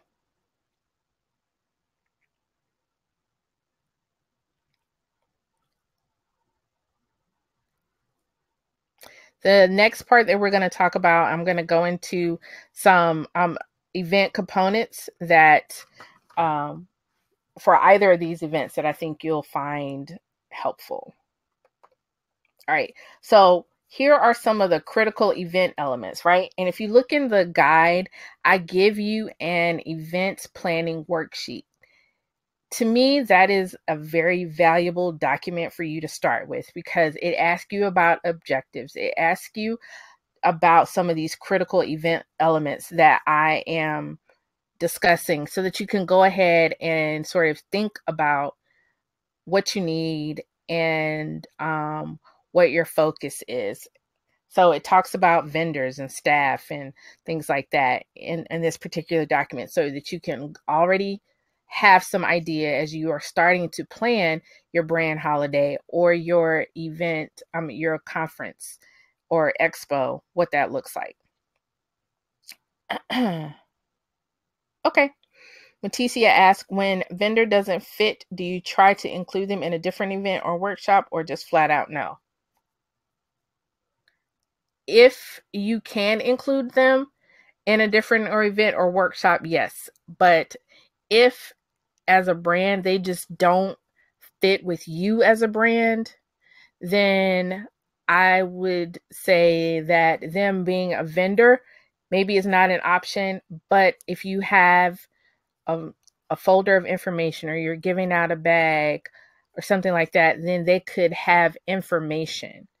They could put information in it about their brand or their company, and that you'd be glad to do that for them. But you aren't really this doesn't really fit in with your brand's focus. And that's why all of that talk that I did at the beginning about your brand focus and knowing what your goals are is so important, because you can say, well, the goal of this conference or the goal of this event is to do bada bada bada bada bada. And you can say, so this really, as much as I would love to have you, really doesn't fit in with my goals for this particular event, but I'd love to put your business card in the bag, or something like that. Okay. All right. So, critical event elements, meaning that these are the things that I feel like you absolutely have to think about. Your theme and concept development. We talked about that in the beginning. It is important for you to have an idea, and you're the only one that can set that. This is not something that your audience or your vendors or your sponsors or anybody else really sets. You set what the theme of your event is, if there is one, and the concept of your event. Also, the location, obviously. The location is important, and knowing the theme and the concept of your event helps you to do venue selection. I actually do a whole training on venue selection because it is important. And there are different factors and things that you need to be aware of when you are scouting locations and venues and selecting one for your event. Another critical event element is a guest list and attendees, and making sure you track that information and have that information. I generally prefer, for a live event, I prefer Eventbrite. The reports are pretty good. You get their email addresses. You can export them out.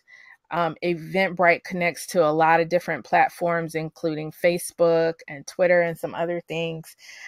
So from that perspective, it works for me. I know that there are other event ticketing platforms out there. I've looked at a couple of them, but a lot of them I didn't like. One of the things that I also like about Eventbrite is, from a sponsor perspective, you can highlight your sponsors easier there than on some ticket platforms. And like for INHMD, there was one particular platform that I literally had to say, no, you can't use this platform because you can't create a clickable link to my sponsors. And that's part of what I guarantee my sponsors, is that if you sponsor at this level, on everybody's ticket page, you're going to have a clickable link. And I got burned one year. I almost got in trouble because one event used a company that did not allow for clickable links. And this particular sponsor, who was my title sponsor, so I'm not mad, because this is exactly what you're supposed to do. She literally went through every event to check that. And so I was like, well, I can't be mad. Like, I mean, that's your right. And that's what you should do as the title sponsor for my event. So I had to tell this person, like, I don't know what you've done, but I'm gonna need for you to undo it and set up on Eventbrite, because you're not finna jeopardize, and I said finna, you're not finna jeopardize everybody's experience here, because you just want to be different. So yeah, that ended up being one of my prerequisites going forward. It had to have that. So that tangent was to explain why you need to have a platform for registration that will allow you to cultivate this guest list or attendees. Another critical element, perhaps, depending on the event. Now, like y'all, not every event requires, or some events shouldn't have vendors, but it's critical if you decide that you're going to have vendors, right? And I will say, and I have a couple, I've done a webinar, and then I know somebody else who is planning one.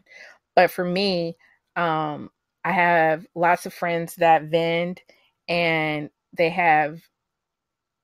some have overwhelmingly good experiences, and then some have really, really bad experiences. So I listen to all of those stories. And when I'm counseling people or coaching people that are vendors, and when I'm coaching people that are planning events, and my Jonna, Naturally Glam, said this the other night, and I totally get it, and I totally agree. Actually, she says that she is actually low-key more concerned about her vendor experience than her attendee experience.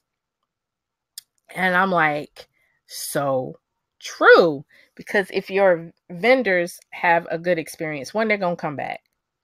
Two, they are going to share and maybe even bring other businesses along with them, right?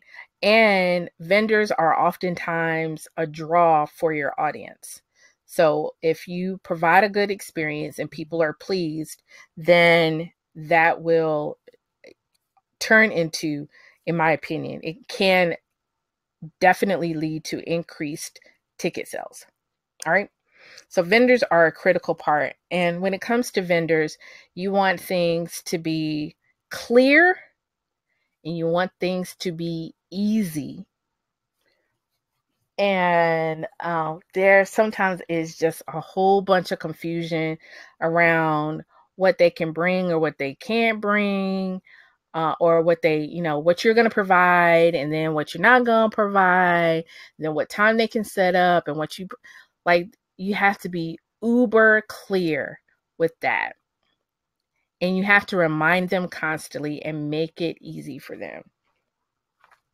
Because again, if they are twisted and huffing and puffing when your event starts, people are going to see it. The energy in the room is going to be funky, and it's going to be really hard for you to turn that around. So vendors are kind of like mamas. If mama ain't happy, ain't nobody happy. All right. So, but you also want to, that's why I say you also make it clear, because what that also does is that it covers you. So you can say, you got this, that, and the other, right? Right. So you got this. I sent out 2 reminders. You knew that I wasn't providing a tablecloth or whatever. You knew you needed to bring your own trash can. You knew Wi-Fi was $10 because I reminded you, and I sent a reminder this morning at 6 a.m. You didn't have to be here till 10. So you had 4 hours to get it right. Right. So it serves as a way for you to cover yourself. But a lot of times people are just like, oh, I just want vendors, but they don't really think about the process. Thinking is one of the most critical and crucial things that you can do when you're planning an event, no matter how big or small it is. Thinking it through, thinking the entire process through from beginning to end is one of the most important things that you can do that adds to your event experience, and one of the things that some people neglect to do. Staffing. This is huge. Absolutely. Right. Absolutely. I have done actually one of my favorite webinars is on staffing your event, because people do not understand what that really, really looks like, and how that impacts vendors and staffing, how those 2 things impact the experience that people have at your event, almost more than sponsors or not having sponsors and swag and anything like that. Those 2 things, if they're not right, they can ruin the entire experience. I went, the first year I went to the World Natural Hair Show. One of the staff, I was a volunteer, got into this huge shouting match in the lobby with, it seemed like 1,000 people in the lobby at that point, and got into this huge shout match. Like the entire lobby fell silent. That's how bad this shouting match was. And I just remember being mortified. And was like, it almost made me like, if y'all do that, like, really? What kind of staff y'all got here? Like, what's really going on, right? And so it is important that you think about the people that are at registration and having enough people to cover registration, to cover the like one event. I ended up losing like 2 or 3 swag bags because somebody took them. And after that, I literally had to put people in front or at the table with my swag bags because I had them because, like, you know, it was a part of my display and my decor. And I wanted people to see, like, these bags are popping, right? And so I lost like 2 bags as a result of that. So that ended up having to become a part of the number of volunteers that I recruited. And again, on that event worksheet, you literally have, I think the last one is about staffing and volunteers, and it has different types of volunteers that you can have. And then there's a blank next to it for you to put how many you need so that you know, oh, I can do with just 1 volunteer in each of these areas. So I need about 6 or 7 volunteers. So you can go ahead and factor that in, because one thing that people fail to realize is even if they are volunteers, there is a cost associated with that, whether it is free admission to your event, paying for whatever food that they might, paying for whatever food that they might consume. If you want them to have swag, that means that you either got to get extra swag for them or you taking away swag from potential ticket buyers. So you got to factor all of that in, and you have to do that before, because I have seen volunteers tear it up. Oh yeah, I think that might be right. Whatever it is, you got to pay for it as it relates to them. I have seen volunteers tear it up because they ain't get nothing. I've been here all day and I didn't even get a 2-ounce sample. I mean, I've seen, and I would be low key mad too. I mean, they didn't tear it up at the event, but I've overheard their frustration.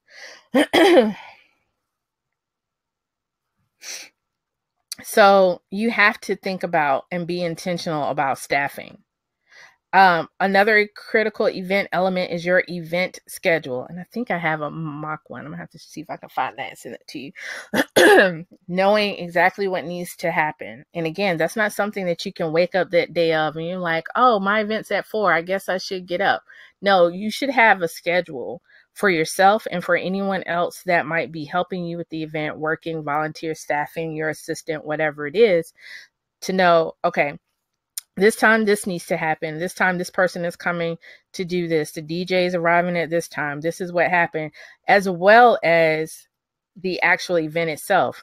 This is what time we're going to start. We're giving away this giveaway here, and then we're doing that. And then we got to introduce this person, like really to do an event schedule. Customer service and concierge, right? So you, one of the things that I include in my staffing webinar is about what your staff, paid or volunteer, are allowed to do and what decisions they are allowed to make, which for me, sometimes they're somewhat limited. Sometimes if I trust the person and if I know the person, like I had this one volunteer that I was like, girl, what do you think? And because I wanted her to feel empowered to be able to make decisions. But then I would say, if it relates to money, if it relates to something, then come find me. But other than that, so you have to think about customer service and the concierge of your event. How are you going to take care of your attendees once they get there?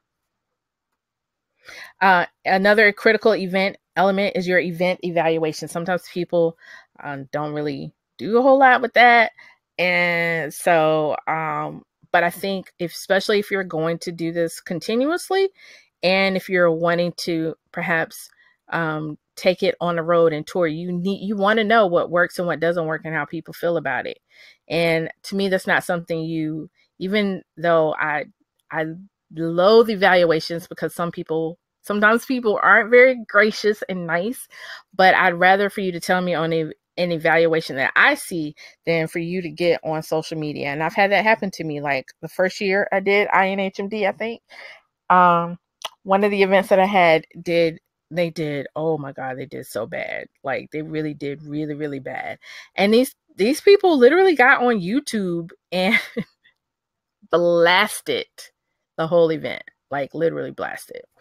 So I'd rather for you to send me an evaluation that I see, and then I can make the changes necessary, than to have that kind of thing on social media. And then another obviously critical event element is financial management and monetization. What are the different ways that you can make money at your event and manage the cost of that? And there are different ways for you to do that. And all of it is not just ticket sales. For instance, one of the things that I always share with my INHMD hosts, and you can do this with your events, and that is, I think, oh God, what was it called? We would do like this raffle thing. So some of the sponsor items, especially if you just got, and smaller companies would be cool with participating in this, right? So if they can't send you 50 samples, they might send you a full size of something. But you could create a giveaway with that.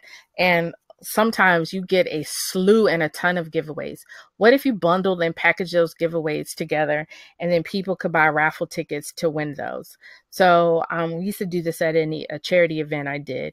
So we would some of the things that we would donate, and especially if you're doing a live local event, this is a good way to connect with local businesses in your area. And so they will put different packages together, and then you could buy, like, say, 5 raffle tickets for $3, 10 for $7, something like that. And then they could decide based on the different packages that they had, oh, I really want this, I'm gonna put all my raffle tickets in there. Or, oh, I want all of these, I'm gonna put one in each of these things, right? And so I remember when we did that at that event, we would make like $5,000-$6,000 off the raffle by itself. So if you're intentional about seeking out sponsors and things like that, you literally have the opportunity to have almost a whole nother stream of income as a result.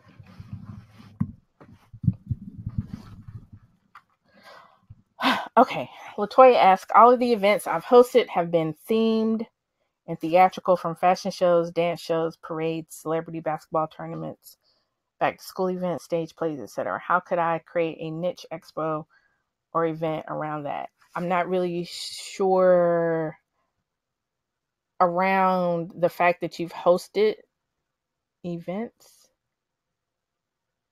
I'm not really sure what you mean, or around what. I'm not really sure. If you could clarify that for me, that would be great. Okay. So, one of the questions I know y'all are here for is about sponsorship. How I get them dollars, how I get companies and brands to sign on to me, and what I'm doing and what's going on. I will say my greatest amount of experience is within the natural hair community, but I think a lot of the principles that I'm going to share apply across the board. Some of the companies, it might take a bit more strategy, and it might take a bit more development in terms of forging a relationship with them, but it absolutely is doable. I mean, we see it all the time at conferences and events that are sponsored by Delta and American and things like that. It's really just,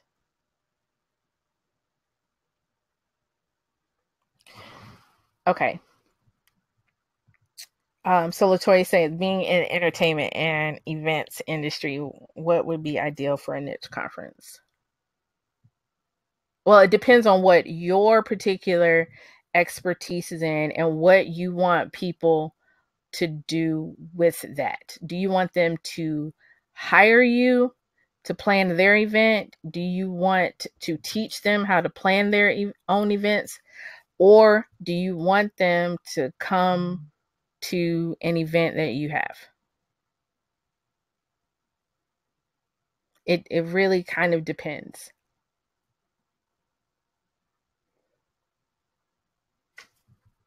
All right.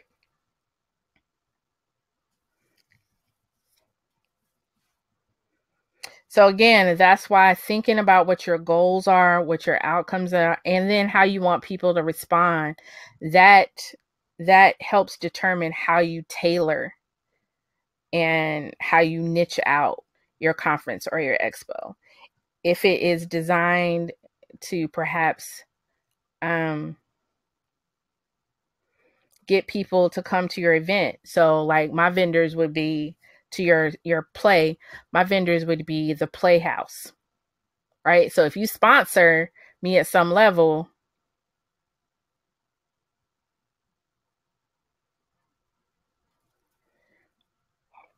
okay, you probably need to.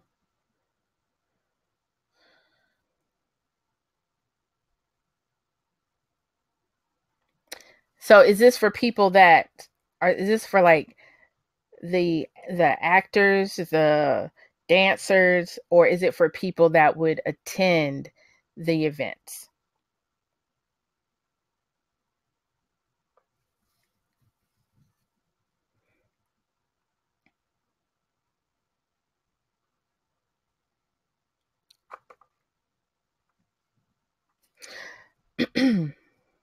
So I do I do an entire webinar on sponsorship. This is a portion of that that webinar because it's really super specific, and I probably will offer that. Um, Now, granted, I'm not into the tens and hundreds of thousands of dollars. Um, like some are, but the basics, in my opinion, don't change. The professionalism of it does not change. And this can be your first event and it can still be professional. You can still deliver on your promise, and people and brands would still um, want an opportunity to sponsor, whether it is local businesses and small businesses or larger corporations, right? So, when you are wanting to seek sponsors effectively, you want to make sure, and this is included in your guide, some do's and don'ts of sponsorships. You want to make sure that your sponsorship ask is strategic. It has to be strategic and that's again where knowing the goals of your event, the outcomes, what it's designed to do, who it's designed for, help you be strategic in who you contact and who you say that you want to work with. Sometimes people reach out to people just because they are famous and they see that they've sponsored other events, but it doesn't necessarily make sense for their event or their brand, their niche or their industry. So you got to be strategic about what that is. There have been times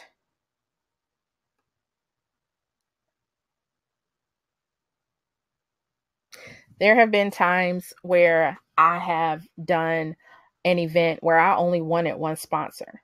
I wanted one main sponsor for the whole event. It was a smaller event. I think it was a lunch and learn, and I only wanted one sponsor. And I went after that one sponsor, and that was it. That was my strategy for that particular event. And what ended up happening was that people were hitting me up. I want to send you something. I was like, yeah, I appreciate that. But for this one, I only have one hair company as a sponsor. And so they were like, well, I want to sponsor the next one.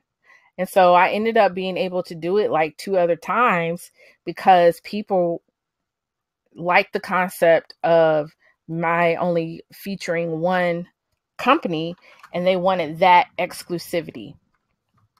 So you got to be strategic. You got to be strategic about that. And that doesn't work with everything.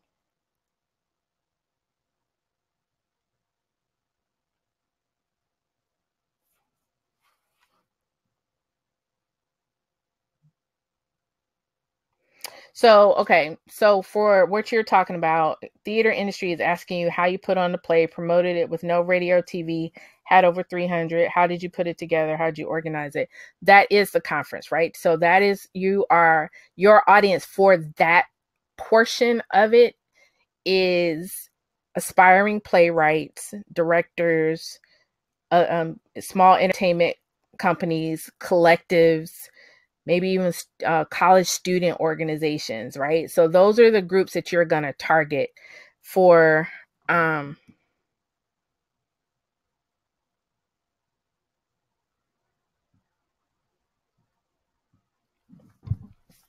Those are the groups that you're going to target for a conference around that. And then your potential partners or sponsors or vendors that you could have would be the people that those people in attendance at the conference portion would need in order to put on a play.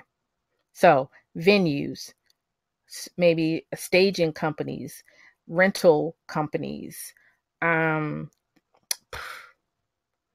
costume companies, theatrical makeup companies, right? So all of the components, all of the things that musicians, all of the things that those people that are trying to put on a play would need in order to put on a play. Those would be the vendors that I would have at an event like that. And then if in order to continue to help monetize it, and what then you can maybe show them by putting on your play that night. So they come in, and then that's entertainment for them. It's also, it also, again, demonstrates what you taught them earlier that day. And so they're able to see it live and in living color. You can incorporate the cost of the ticket into the cost of the conference. So it appears that it is free, but that you're not trying to say, oh, it's going to cost $50 for the conference and you also got to pay $40 for this ticket. No, I'm going to charge you $100 and you're going to be able to come to the conference and the play. Okay? Hope that helps. All right. The next thing for your sponsorship ask and opportunities is that it absolutely has to be polished. In my do's and don'ts, I address this, but it has to be the best that you can do. Does this mean that you have to get a sponsorship deck designed by somebody on Madison Avenue and spend half of your life savings on it? Absolutely not. Like, you don't have to do that. But the best that you can do is what you should offer. The best that you can do is what you should offer. And I need to say this publicly, no Word documents ever in life. Do not ever, ever, ever send a Word document. Don't ever, ever, ever send just a PowerPoint presentation unless it has a voiceover and it's like a movie or something like that. But I wouldn't even do that. I would send it as like a video, right? Do not send a Word document at all. Don't do it. Save it as a PDF. All the versions of Word now, you can save things as a PDF. Save it as a PDF and send it like that.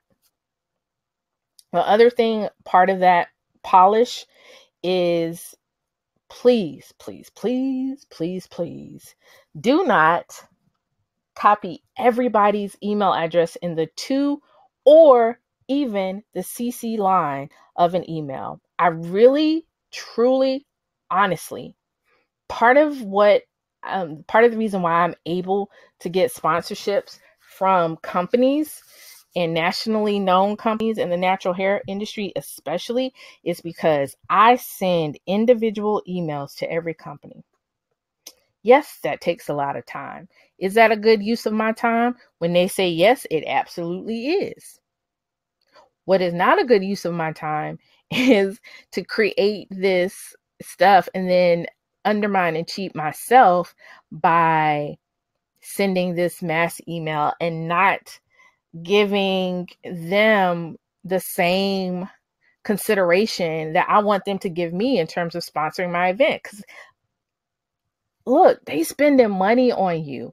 If you can't take 5 minutes to put their name, copy and paste their name in the to line, put good morning and not just to whom it may concern or greetings fellow entrepreneur, or but to try to do enough work so that you can put somebody's name there, enough inquiry so you can put somebody's name there, and then literally all you have to do is in like the first line say, I'm contacting you, this is the event, I'm hoping that your company name, whatever that is, can sponsor my event this year. And then literally everything below that could be form, it could be the same, but you absolutely, please do not put everybody's email addresses in the CC, because a lot of people, a lot of companies, especially if you develop a relationship with them, you might have their for real deal email that gets sent straight to them and not the one that goes to the receptionist. And you have put that out there for all the internets to see, or everybody in that email chain. That's not a good look. I've emailed people back and I said, please don't do this again.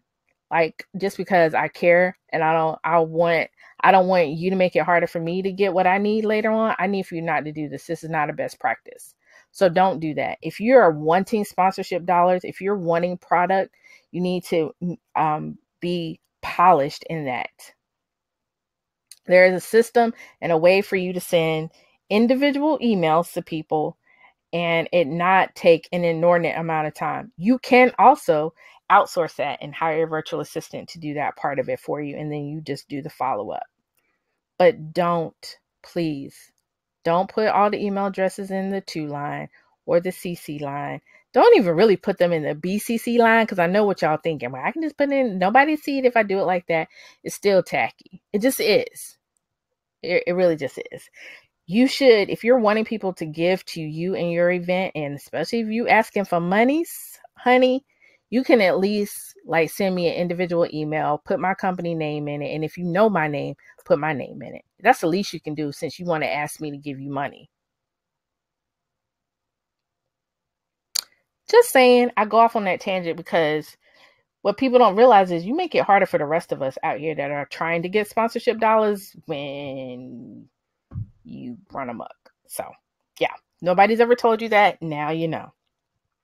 And this is not something that I'm making up. This is what I hear from my fellow entrepreneur friends that get hit up for sponsorships all the time. I get screenshots, I get emails forwarded to me of the foolery, literally, that people send.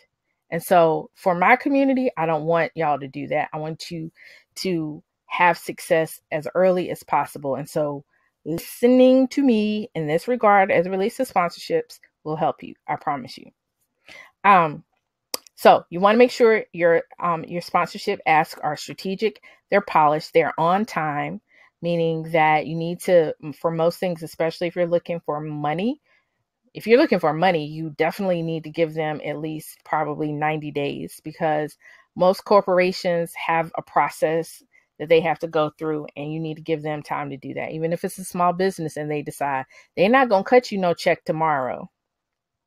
So you need to give them time. So it needs to be on time. If it's products that you want, same thing applies. Some people have to make stuff. Some people got to order stuff, right? So you have to do it on time. You have to do it at least minimally 6 weeks in advance, minimally. But you have to have this planning stuff done so that you know what you're offering people and you know what,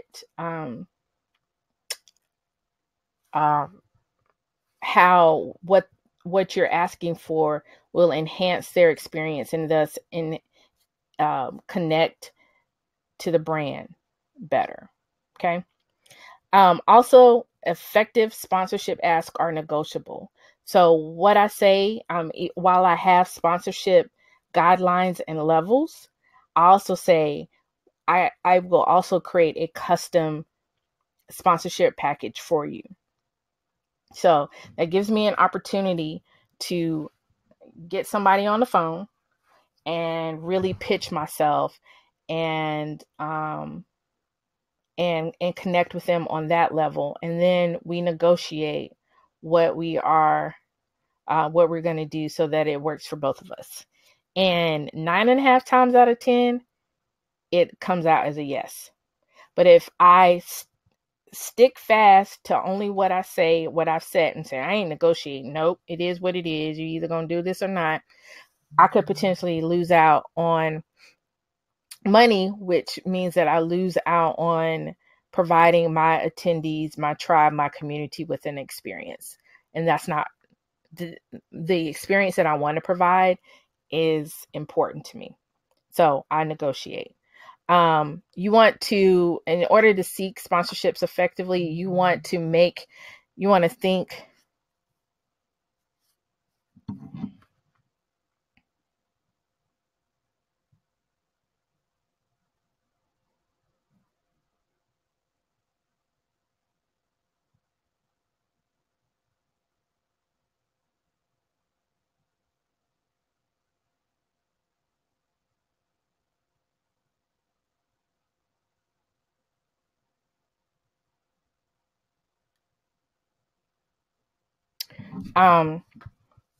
want to, again, think through the whole process so that people can respond easily, know exactly what the next steps are, and do that. And again, that minimizes the amount of times that you have to touch it.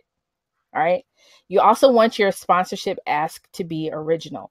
So there have been times like for INHMD where I've reached out to a company that I wanted them to do something specific. And I said, I would really love it if you did this, if you sponsored in this way. I wanted it to be original to them and not just $500, 500 samples, blah, blah, blah, whatever it is. Okay. I wanted it to be specific for them because I wanted them, and that made them feel like I knew them as a brand, and I was familiar with them as a brand. And that's also where a lot of the next one, relationship, helps, because I ended up developing a relationship with my sponsors. I used their products. I tried their stuff. Those are the first places that I went. And part of what I would include in my ask is, I really love XYZ product. I think my community would too. It's hard to kind of say no if I mention your product name and I say that this really helped me and I think my community would love it. Like, I established that relationship and it was genuine, because everyone that I use pretty much for INHMD, unless they came to me, I have used their products and had experience and had my favorite. So because I was a blogger, I used lots of different things anyway.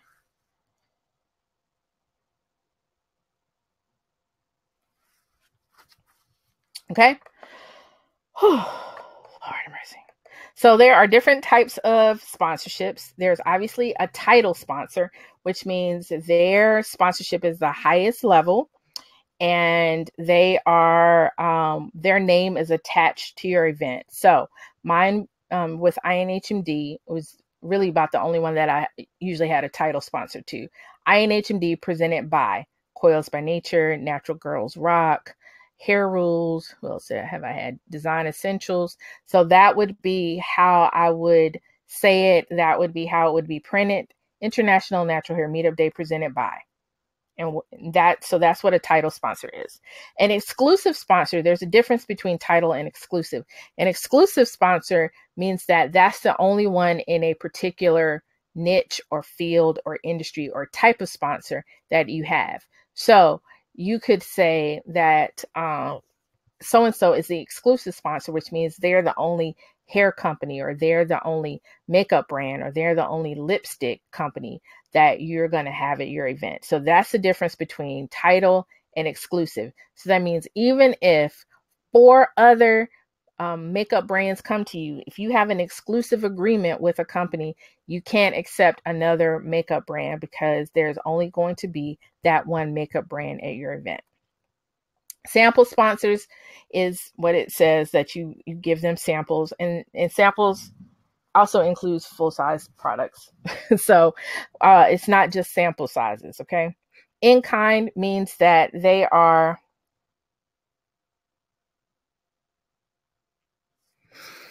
in kind means that they are exchanging their service for your promoting them in your event promotion. So an in-kind service, in-kind promotion, if the venue doesn't charge you, if the girl that designs your flyers decides not to charge you in exchange for your promoting her business, if your DJ either cuts you a great deal or doesn't charge you for doing that, those are in-kind sponsorships. So they're offering their service, what they already do, in exchange for being recognized as a sponsor at their event. A media sponsor, a lot of times you'll see Team Natural as a media sponsor in the natural hair community. Naturally She's Dope. Different media outlets that will be a media sponsor, which means that they cover not only the day of, but they help in the promotion of the event as well. And sometimes you'll see them on step and repeats. You'll see them have some other sort of presence, maybe sponsor a panel. And so like their staff would be there hosting it, sharing it on their social media, all this kind of stuff, right?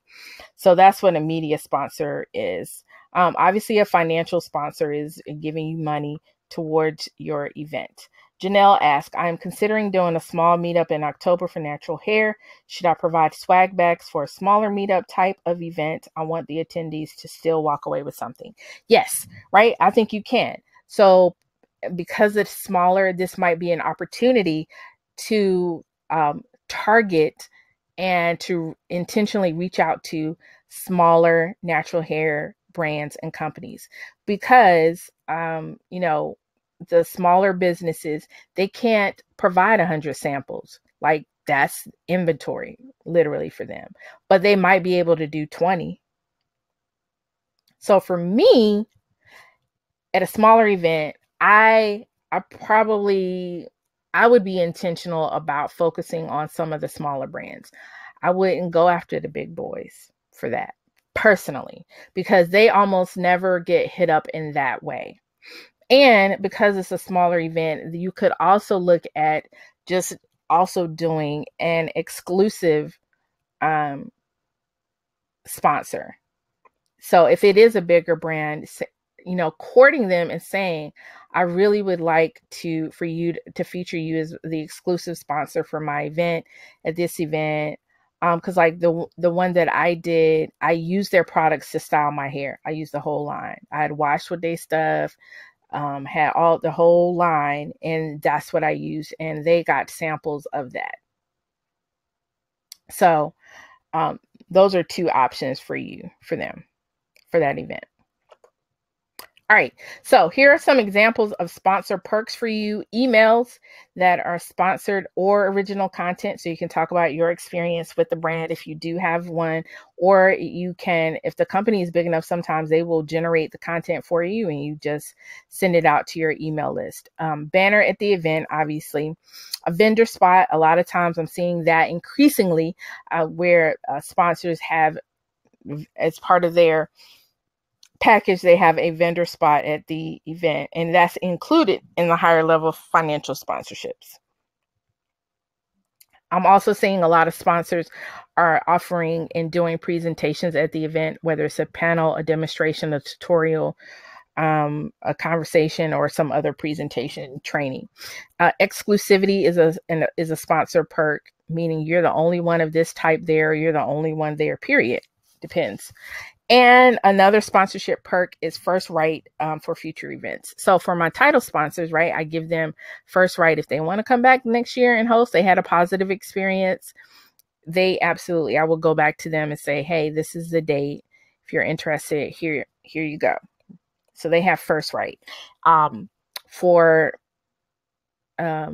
other events that I do that are maybe smaller in nature, same thing. I'll reach out to them. I'll email them first before, and I even say before, I'm putting this out on social media, you've supported me in the past. I wanted to reach out to you to see if you wanted to sponsor again. And especially if I do something exclusive around it, then I can reach out to them and share that. You can also do branded confirmation pages. So when people buy tickets, the confirmation page, which like an Eventbrite, you can kind of customize that. You can say, thank you for buying your ticket. Check out our title sponsor, check out our list of sponsors, check out whatever.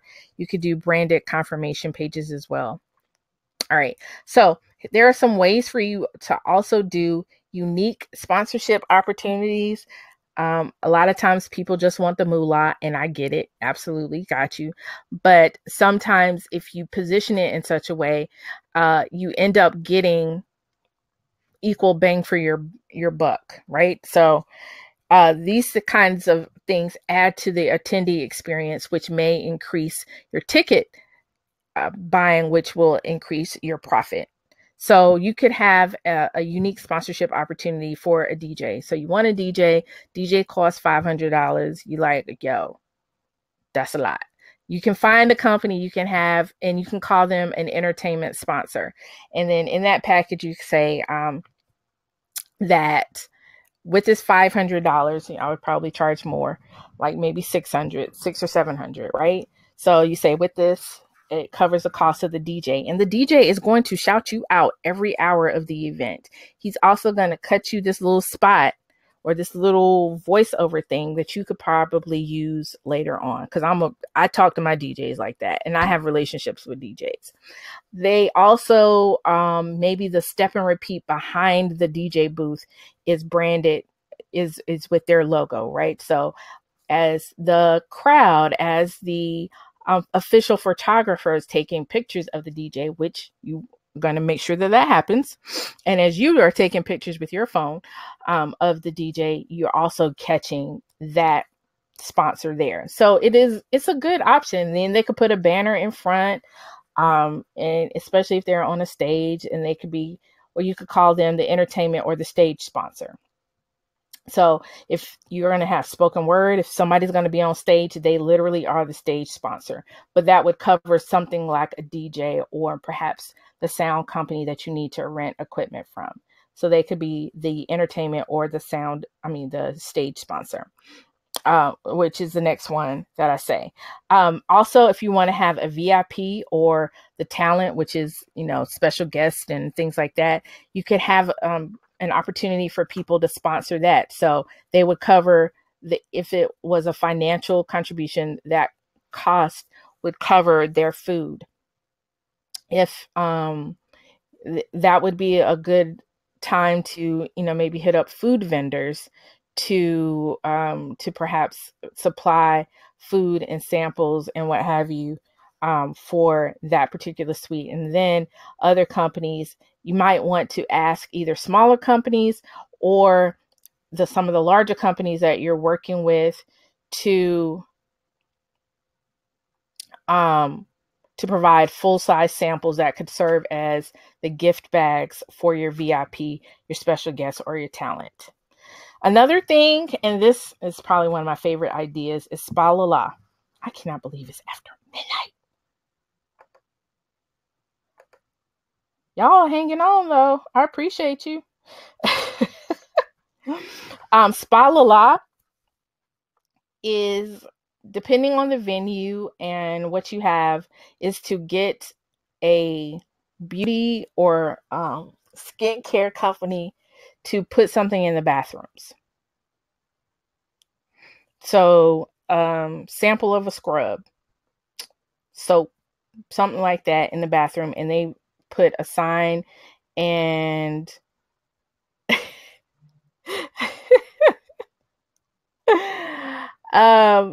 they put a sign in the bathroom, items in this bathroom sponsored by blah, blah, blah. So this increases your attendee experience.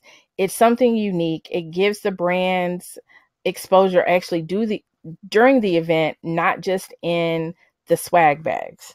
The other thing that I do at my events is especially the main ingredient, I go through the swag bag and I literally talk about all of the products that are in there. Because usually if I don't have experience with that product, I will use it before the event so I can talk about it from a knowledgeable place. Other thing that you can do is to have a Manicam. I did this at my event, the main ingredient in Charlotte. So I created this little box. It was so homemade, but it was cute. And people could put their manis in front of it, and I would take pictures of that. I got that idea from the Oscars one year. They did a Manicam. And so you could so the background could be a particular sponsor, and have their stuff. So when you show people's manicures, the sponsor's information will be there. A charging station. If you need a charging station, a lot of people are doing that, and you're able to rent those. And then you can also brand those or put signs around it so people know where it came from. Wi-Fi.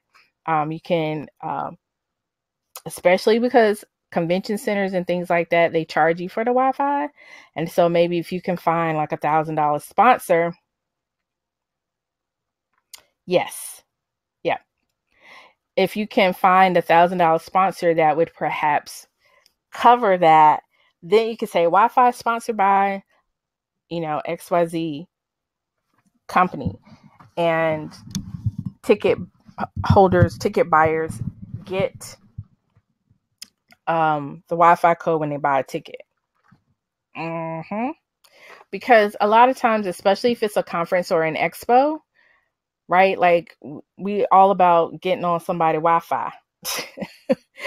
And depending on where it is, sometimes that's not an option. And when you have, bloggers and talent there, sometimes they don't even post. If there's no free Wi-Fi, they don't even post until they get back to their hotel and do the free Wi-Fi. And by then your event is over. And while the post event publicity is good, you also want some during event publicity. So, seeing if Wi-Fi is a cost, and if you can find somebody to cover that cost, then you can highlight them in that way. And that might be a time that you reach out to a Verizon or a cell phone company or some digital communication.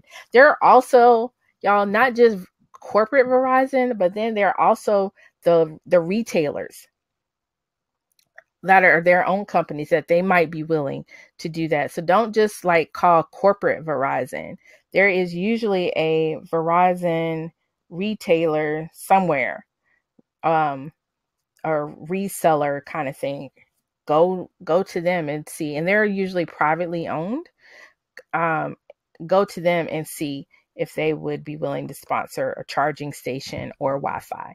You could also do a signature drink. That would be a cute sponsorship. And then that might be either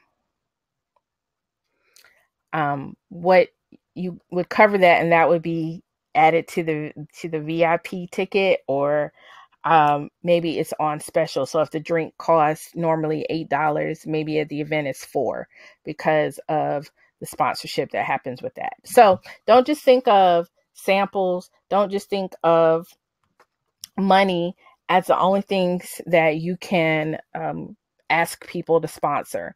This is the original. When I went down the word association with sponsor, these are some of the original things that you can ask for.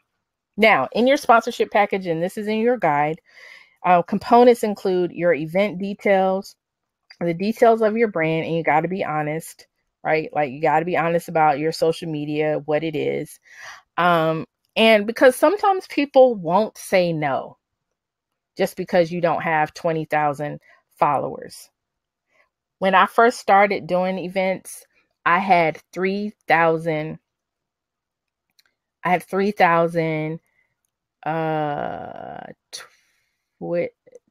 3,000 Twitter followers. Instagram, I wasn't on Instagram, and I had like hardly anybody on my Facebook page. Where I did have some traction though was with my YouTube channel. So probably by then I had, I don't know, 6, 7, 8,000, I believe, on YouTube. So they were not huge numbers at all. So don't think you have to have a certain number of people in order to get started. But you just got to be honest, and you have to be honest about what it is that you offer and the value that you have. You also want to include your sponsorship details, and I'm very detailed when it comes to, everything from the deadline, when I would like to hear back from them by, and as well as I send them, all right, if you decide you want to do this, here is my shipping information. And I literally have not heard from people, but boxes arrive at my door. So I remember this one company I have a relationship with, like every year they would send me stuff and they wouldn't email me back at all. And then like the week of the event or a week or two before, this box would just show up and I'd be like, all right, let me go ahead and plug them for the rest of the event. So, I put all of that in there so I don't have to constantly go back and forth. Well, here's where you're shipping. All of that information is right there for them. The cover email is usually where I put the specific ask and try to put people's names and all of that kind of stuff in there.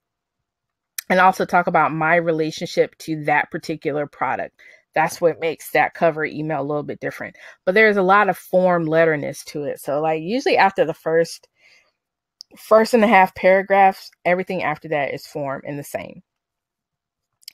You also want to include the host or the talent bio or media kit. So if you have already identified the host, that might be a draw for a company. If you are the host or the talent or the face of the brand, that might be what they're looking for, enough for them. So you want to include that bio and information. All right. When you're thinking about sponsorships, you want to absolutely focus on creating an interactive event with compelling content. That's where your focus needs to be an interactive event with compelling content. Spend as much time on this as you do on sponsors. This is my number one piece of advice. And I tell people this all the time because I have seen events that had, tremendous swag where I was like, dang, I know this event about to be popping. Look at this swag. And we literally are sitting there and it's crickets. It ain't nothing happening. We just kind of looking at each other. We looking at what's in the bag and we might eat a little bit. And then it's like, oh, well, yeah, I didn't have to put on any good clothes for this. I could have just ran by here and grabbed my bag and gone on back to the house. You want to make sure that the content of your event, what's going to happen at the event, whether it is a play or a conference or whatever it is as compelling as what you're asking for and as the sponsorships.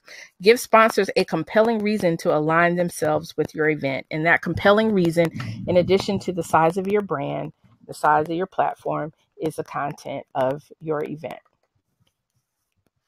So for your signature event, brand, holiday, and niche, conference, or expo, there are 2 VIPs, 2 people that are very important in this process. That is your photographer, because they help with brand placement. They help document attendee interaction. They help set expectations. And you can set expectations with your photographer through the shot list that you give them. And then assigning a volunteer or a staff person to supervise them. And then you yourself look at the shots during the event. Okay. So, and especially as I said, you are building these things. If you're thinking about wanting to do this as a tour and, you're wanting to capture this social proof, this photographer is going to be tantamount and very important as it relates to, capturing that social proof. And so like for INHMD, I would actually give them a shot list of these are the things that you should capture, not only for me as the head of INHMD, so that I can show sponsors and vendors and all this kind of stuff, what's going on, but also for you, because this ends up becoming your own social proof. And so for your event, whether it's live or virtual, whether it is big or small, you want to have photographs that you can then use as social proof for the next time that you do it, or if you decide to do it somewhere else. So your photographer helps with the placement of the brand, especially if you're doing sponsored items and products. They also really, where it really shines is they help document the attendee response and interaction and all those things that you can't capture because you're running around making sure that the food is set up, that your vendors are good, that check-in and registration is running smoothly, right?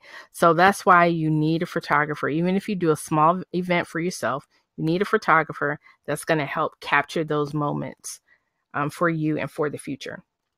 You also need somebody at your event, leading up to your event, a couple of days before, that help you with social media. Now, grant y'all can't be like me. I'm pretty good with being able to manage my event and do most of my own social media, but I don't do it perfectly every time, right? But you absolutely need somebody the day of your event that is logged into your Twitter, logged into your Instagram, and is able to also capture those moments, because for the most part, your photographer, you're not going to get those photos back for a day or two, but to have some of those instant photos that you're able to post online and start to get that interaction and start to get those people that are like, man, I can't believe I missed your event. I won't miss the next one. Or when is the next one? Right. That's what social media does. And again, it helps to establish that social proof that you're going to need the next time you do this event, as you do another event, and as you want to grow and scale the event. So having someone working with you on social media helps to capture attendee interaction again. And then they also need to be online looking for audience reaction, using the event hashtag so that they can repost and retweet, make comments from your brand. And it's almost like we're having this whole conversation and this whole movement and thing is happening around me. And so that just really helps. And it also endears you to your attendees, because they're like, man, I know she's real busy and she's responding to my stuff. They don't know that it's teenage niece that's doing that for you at the moment. And that's all good. And then you go back afterwards and you acknowledge and look through and make your own comments like, thank you for attending. I'm glad you had a good time. Have you had a chance to use that yet? Have you implemented what I shared with you? Yeah. And again, with social media, you want to set expectations with scheduled tweets and then look at the interaction during events.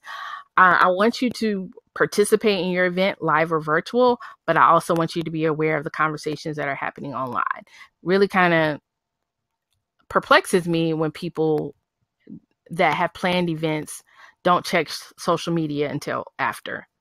What if somebody had posted something bad that you could have corrected at the event, but you put your phone down or put it in your pocket during the entire event? I know there are times that you're going to be busy, but you need to check in on social media. Speaking of,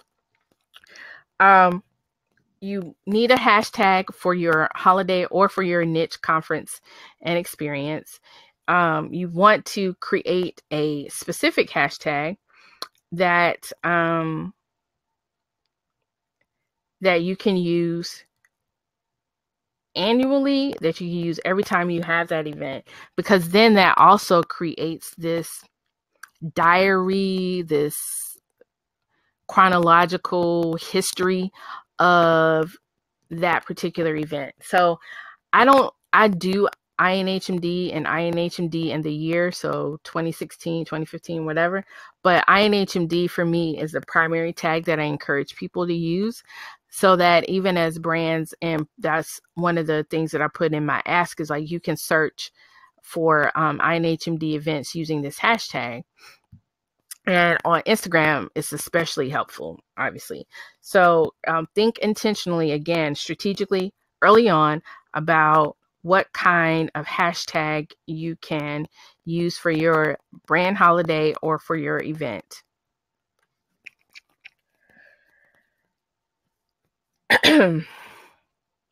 One thing that the hashtag also does, it is allows you to post other event related content without reposting your flyer a million times. So they can search the main ingredient and see a picture of the fire pit. They can see a picture of how to dress for the event without me having to just repost my flyer over and over and over again, because that gets boring. And then that's where a lot of people feel like, oh, I'm doing too much, I'm spamming, I'm getting on people's nerves, and you feel some kind of way because people are unfollowing you.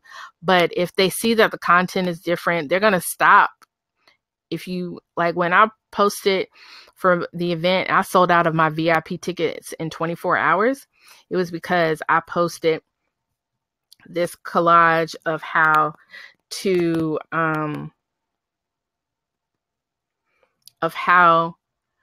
dress for the event, and it included a picture of the cast of Girlfriends. I included the fire pit. I included like this, like a tray of mimosas or something like that, even though that wasn't the drink. So I did all of those things, and I would post those things, but the caption would be the same. But the hashtag also helped. So people started searching for that hashtag. They would see all these different images and was like, well, what's going on? Oh, wow, this looks good, right? You can attract your target audience with your hashtag to you and your event, and it should be interesting and inviting, or at least informative. And you can use it across different streams, especially Twitter and Instagram. Facebook is a little bit harder. I don't typically use hashtags to search in Facebook, but I'm sure some people do. Different rules of the hashtag. You want to keep it as short, as simple as possible. You also want to consider registering your hashtag on Twubs, TWUBS.com, because that kind of makes it official in the world of Twitter. You want the hashtag to be memorable. Sometimes if it's short and simple, that's what makes it memorable. Your hashtag, you want it to not just be the brand name, but that could, for your signature events, you want it to be the event name, not necessarily the brand name. Use it everywhere and make sure that it's relevant to what you're talking about. Real quick, and I think this is the last part. 4-week marketing plan for your signature event. These are the things that you can do if you decide that you're going to do your brand holiday. This is what you want to focus on in the 4 weeks leading up to that, and the 4 weeks leading up to a niche conference or lifestyle event. You want to release buzz, especially for some smaller things like your brand holiday, getting people on the list, getting people connected to you. You may only need a month to do that. So you just do some pre-event buzz. You communicate what the value of the event is. So even with your brand holiday, the value is that you highlight your story. You're able to tell people who you are and what you serve. You're going to have customer shout outs and be able to love on your tribe and community. You're going to have some featured products or offer some deals. So you can start communicating what this day and get people excited about it. If you're going to have any sponsors or special guests, you can go ahead and start highlighting them and letting people know, hey, on XYZ brand day, I'm going to be interviewing this influencer. I'm going to interview some of my favorite customers. Is that you? And then you start creating this buzz. You start including pictures of past events if you have any, and experiences. 3 weeks before the event, you do event specifics. And your focus is on deadlines, the launch date, any bonus items. So you really start talking about the specifics. 3 weeks out, you might have a rough draft of the time schedule or what's going to happen when, or certain major things that you want to highlight. You want to communicate what's in it for me. And that's where you talk about, man, on this day, I'm celebrating you as a customer, as a part of my tribe. This conference or event expo is an opportunity for you to learn how to do yoga, how to do this, and to really get some of the techniques, the tools, the resources that you need to really incorporate into your lifestyle. Hopefully at the week mark, you definitely have an idea of your sponsors and any special guests, so you continue to promote those. If you're going to do print media, this is a great time to start that print media dispersal. Continue online, especially to do pictures of past events and experiences, and then testimonials that people may have about your product or your service. 2 weeks before, it's all about exclusivity and scarcity. You don't want to miss this. I don't want you to wake up the day after my brand holiday and feel like you miss all of the Black Friday sales, right? So you want to talk about exclusivity and scarcity and how they can be connected. You need to make sure you're on my email list. You need to make sure that you're following me on all platforms of social media. You need to make sure you get your ticket. And you make sure this, all this kind of stuff. Your focus is on scarcity of tickets, scarcity of resources, scarcity of products, and exclusivity of the program, the event, your email list, your website, and those sorts of things.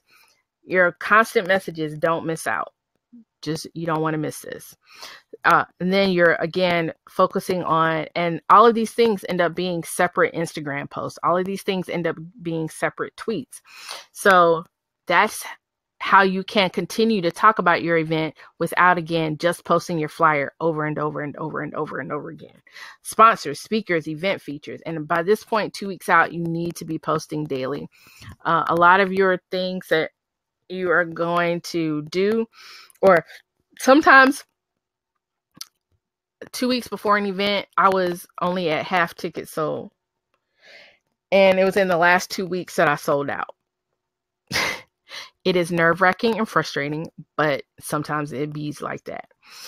So that's why you're wanting to start at this point posting daily, so that you can hopefully get to that place of running out or getting to your goal number before the day of the event. 1 week until the event, it's the fear factor. Man, if you don't get your ticket now, if you don't connect with me on social media, if you don't follow me out, you're going to miss this amazing day of deals and discussions and shout outs and love. And I don't want you to miss it. So it's fear factor for them. At this point, you should have your event details, your specifics. If you want to share what the entire day is going to look like in the schedule, you share all of that with people. The focus is on the value of the event. Again, communicating why it's important to them, why they need to be there, why they need to maybe close their door in the office and follow you on your brand day, because you're going to have all of these surprises, and maybe some of it is surprises.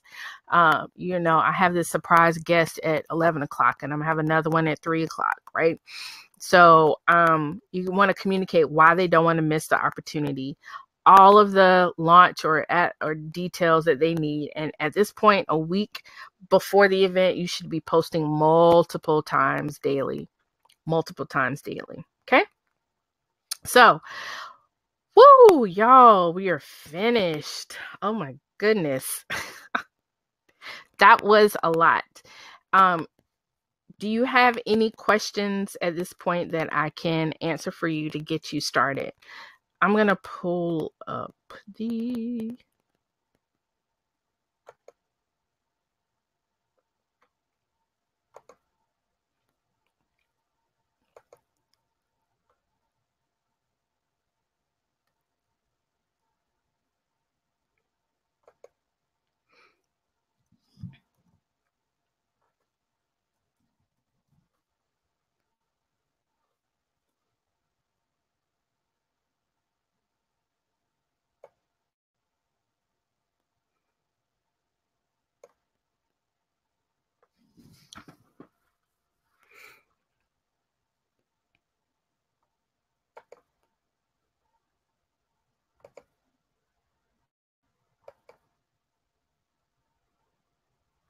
I put the link to the guide in the group. If you here's the link.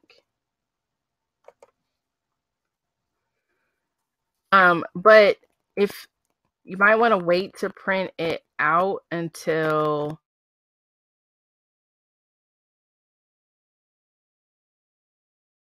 send it with the replay, because I might add some things to it.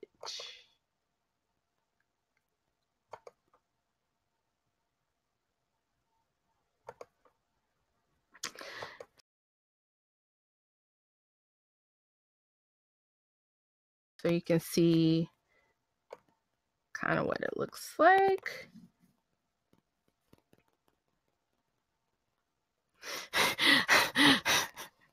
Nisha, you're so funny.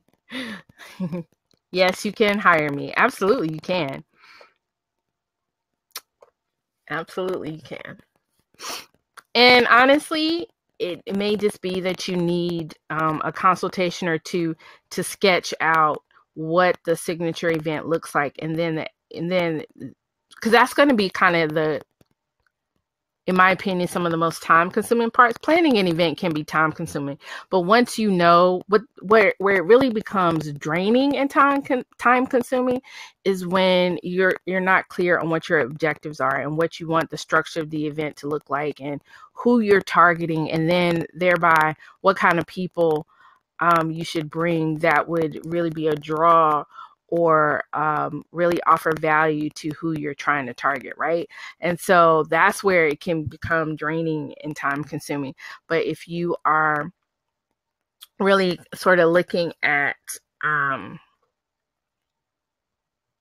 if you do some of this planning, that really helps.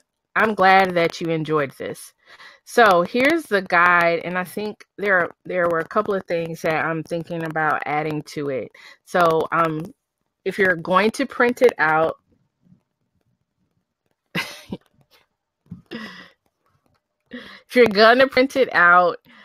wait until you get the link in the replay that I'm going to send you tomorrow, okay?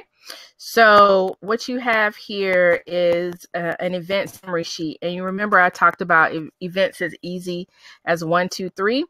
Like, this is kind of a summary sheet of how you can organize and think about and start planning your events for your large, medium, and small events. Okay. So that's just kind of a sketch sheet and a cheat sheet for you. This is one for a larger event where you are starting to just formulate your thoughts. Again, I'm just really big on doing some of that planning before, because it just helps you brainstorm and get ideas and to really understand. And all of what you want to do in an event is so subjective. It is so subjective, right? So it's up to you as to what that looks like. Here, to me, I think is a great place for you to start, and a great thing for you to have and to keep on deck. And that's this event planning worksheet. If from an organization standpoint, this would be like at the top of on top of my folder. This would be on top of my binder or whatever, because it includes a lot of the things, those critical event elements that I talked about. It includes a lot of those things, so you can go ahead and start thinking. This is also a sheet that you can share with an event venue, your assistant, your somebody that might be your right hand. And it's, again, a little bit of a one at a glance view of it. So it includes the name of the event, the type of event that you want it to be, the date, the time, the location. Once you solidify that, the event coordinator or contact person, usually that's going to be you, but if you're working with somebody else, or if you hire an event planner to do it, you would put that person's contact information there. Talking about the target audience, what is your ideal target number of attendees? What is the message that you want to say to your target audience? What do you want them to know or do? What information or feeling do you want them to have at the end of your event? Those things are important, because there might be subtle ways or subtle things that you can ask for that can communicate this message or reinforce this message. But if you don't really know what it is, it's going to be hard for you to be able to incorporate those things and thereby increase your attendee experience. Your objectives and your why and your outcomes. I come from higher education. Everything that we did, even the fun events and comedy shows and concerts, had to have objectives and outcomes. So I'm still huge on that, because again, it helps you to know what the reason for your event and what you expect to happen as a result of the event. A brief description of the event. Once you get to this point in the document, I feel like you have some idea of what the event is shaping up to be, and then you can write the description. Program elements. Those are 3 things programmatically that you're going to have. That could be a panel discussion. It could be a round table discussion. It could be demonstrations and tutorials or workshops. So you would have these program elements. What speakers or talent are you going to have? Some you're not going to have any personalities or talent or special guests or anything like that. But if you are writing down, sketching out who they are or who you want to have will be helpful. And then vendors, it says list favored vendors or vendor types that you would like to have at your event. And then volunteers. Remember, I was talking about staffing. Those are the different types of volunteers that I suggest. And then you can put a number that you feel like you can have. And again, once you get to this point, even in the document, you're going to know, oh, this is going to be a small event. I only need 1. Or this is going to be a larger event. I probably need 2 or 3 in each area. Here is your brand holiday sample schedule for you, where I include some things from 6 a.m. where you send out scheduled emails. So, you don't have to be up at 6 a.m. but all of your emails and your social media posts should be scheduled. And that starts around 6 a.m. So especially if it's going to be on a weekday, you start catching people as they're getting up and getting ready for work. And then they're like, oh yeah. Because even though people worked on Amazon Prime Day, they knew what was up, what was good. Right. And so I give you different ideas of the things that you can do every hour. Giveaways, how it all began, talking about your story, customer shout outs, social media takeover, getting somebody to take over your social media, your midday live stream. These are the things that you can talk about in the middle of the day. So you start off the day with the live stream where you kind of go over the schedule of the day, what to expect, how to stay connected. You do one in the middle of the day. It's a midday live stream. Let them know what's going on. If you are spacing out and you're doing like special offers, you realize that like at department stores, they'll do the doorbusters like from 6 a.m. till noon or 1 p.m. or something like that. So your midday live stream will be like exclusivity and scarcity. Man, the opportunity for you to get 2 lipsticks for the price of 1 ends in half an hour. You need to go right now to my website and get this. The opportunity to sign up for coaching with me, a 30-minute session for half off. This was my early bird special, half off, ends in 30 minutes. You need to go do that, right? So your midday live stream kind of does that, and then you tell them what's going to happen for the rest of the day. The rest of the day is a lot of like scheduled posts.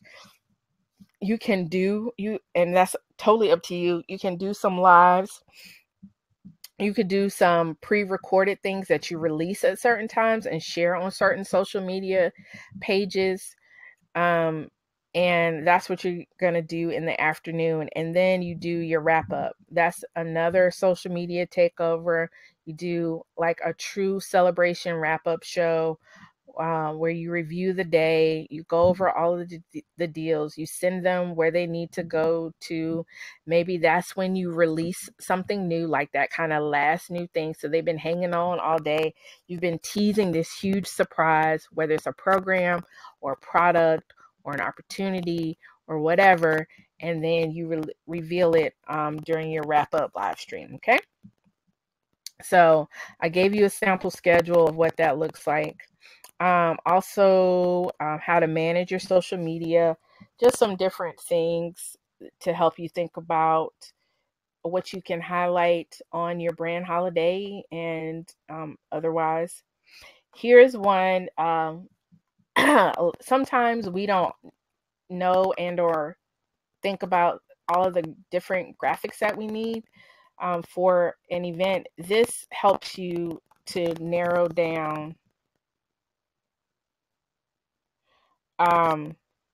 the graphic deliverables. This works, in my opinion, for both the brand holiday as well as a conference or expo. So a save the date um, announcement, the actual, once you really get things solidified, date, times, locations, the actual event graphic. So even if it's just removing the save the date, the actual event graphic and details.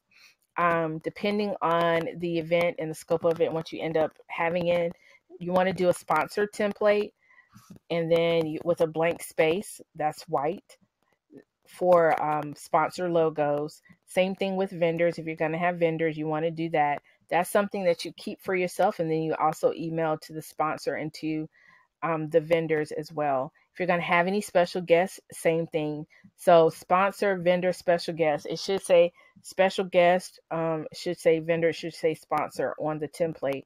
So you kind of know. And then a special guest template as well that you can send to that person and encourage them.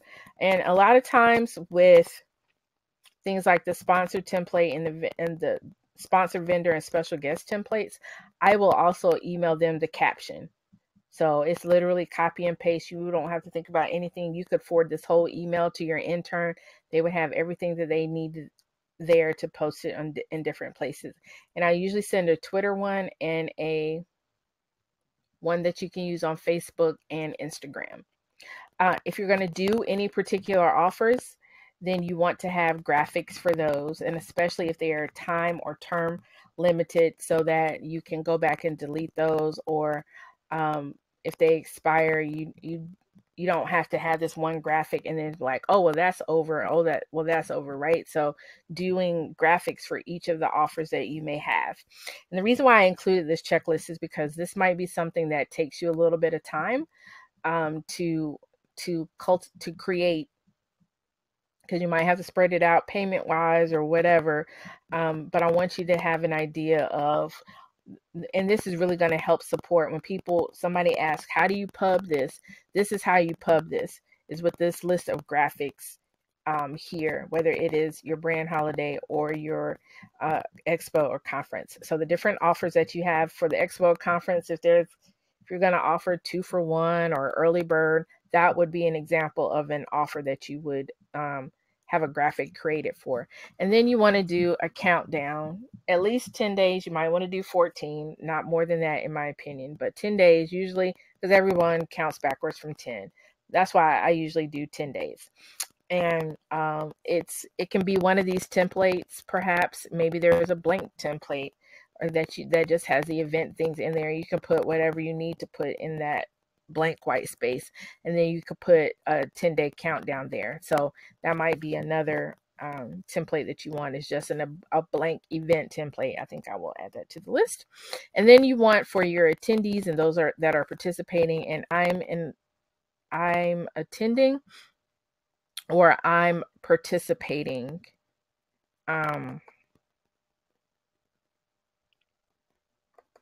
graphic.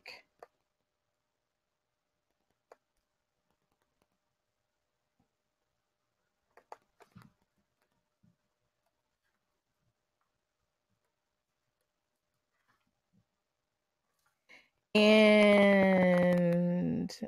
the last couple of things are sponsor package checklists and do's and don'ts. So these are the things that I think that you should find a way to communicate and articulate in your sponsorship package. It all doesn't have to be paragraph form narrative. This can be graphically represented. It can also be in videos that you do and bulleted list. So there's a way for you to create that where it's not like droning on and on and on and on and all that kind of stuff. Okay. And then here are my sponsorship package do's and don'ts. I think I covered some of those in there, but those are some things for you to think about. All right, y'all. If there are no other questions, I know y'all are like, okay, this is a lot. But when I send the replay, go back and listen to the replay. Go and then also make sure you kind of go through this and see what makes sense. If you have any questions, don't hesitate to email me, and you'll be hearing from me anyway, because I realize that this might be a lot, and now you maybe have a better idea and concept of what you want to do. And now you're like, okay, now that I kind of know that, what do I do now? How do I do this specifically for this type of event? Or you saying like, Adia, I want to start with the brand holiday. So what does that look like? So there are going to be opportunities for you to continue to work with me. We can help cultivate that so you can go ahead and get that popping. My goal for a lot of you, good, I'm glad. My goal for a lot of you, especially if you are interested in the brand holiday concept, is that you would be able to have one by the end of the year around the holidays. So it's going to be an opportunity for you to create that. And then that's something that you can duplicate as often as you like. Good. I am so glad that you do. Awesome. Awesome. Well, you'll be hearing from me in the next couple of days on what that looks like for you. And because you are already in the pipeline, you're going to be hooked up. I promise you, it's going to be awesome.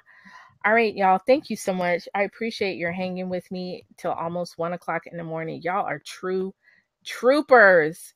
One of the things, okay, I'm going to throw this out and I'll email it to you. I think what I'd like to do is, oh, good. I'm glad. I think what I'd like to do is perhaps Saturday or Monday or Tuesday, I'm going to maybe do a conference call with you all. And if you can, by whenever I schedule it, just start thinking and write down any questions you have. I want to kind of kickstart y'all again, right? I want to answer some specific things because I know when you didn't really know what you're going to learn up here, and you probably didn't really think about some things. And now once you get off, you're going to be like, oh, good, I'm glad. You're going to be like, oh man, I should have asked that. Oh, okay. Well, how do I do that? How do I do this? So if you will do me the solid, I don't know that you can listen to this whole thing, but at least start going through the guide and thinking about maybe doing the worksheet and thinking about how you want this event or your brand holiday to kind of shape up. And then what questions you have around that. I'll get on the phone with y'all and kind of help work through that. I just gotta look at my schedule. That's why I'm not sure if it's gonna be Saturday or Monday or Tuesday. But you'll hear from me with the call-in information and all that kind of happy stuff. Okay. I appreciate you all again. Thank you so much for investing in yourself. Thank you for trusting me to help you sort of start brainstorming and thinking about signature events. I hope that you now are convinced that signature events are for you and that you should absolutely have a signature event, and that you're going to figure out a way to create a signature event for your brand. I'm excited to hear about that for you. And if you have an idea, email me. You can email it to me, even if you're like, Adia, I know what I want to do right now. That'll help me also to tailor future things and our conversation to help you. You can email me, adia@adiarrogers.com. Yay! Awesome sauce. Awesome sauce. All right. So you all have a great evening. Get some rest. Don't curse me tomorrow if you're sleepy at work. I love you. Mean it. BFFs. Talk to you later. Bye.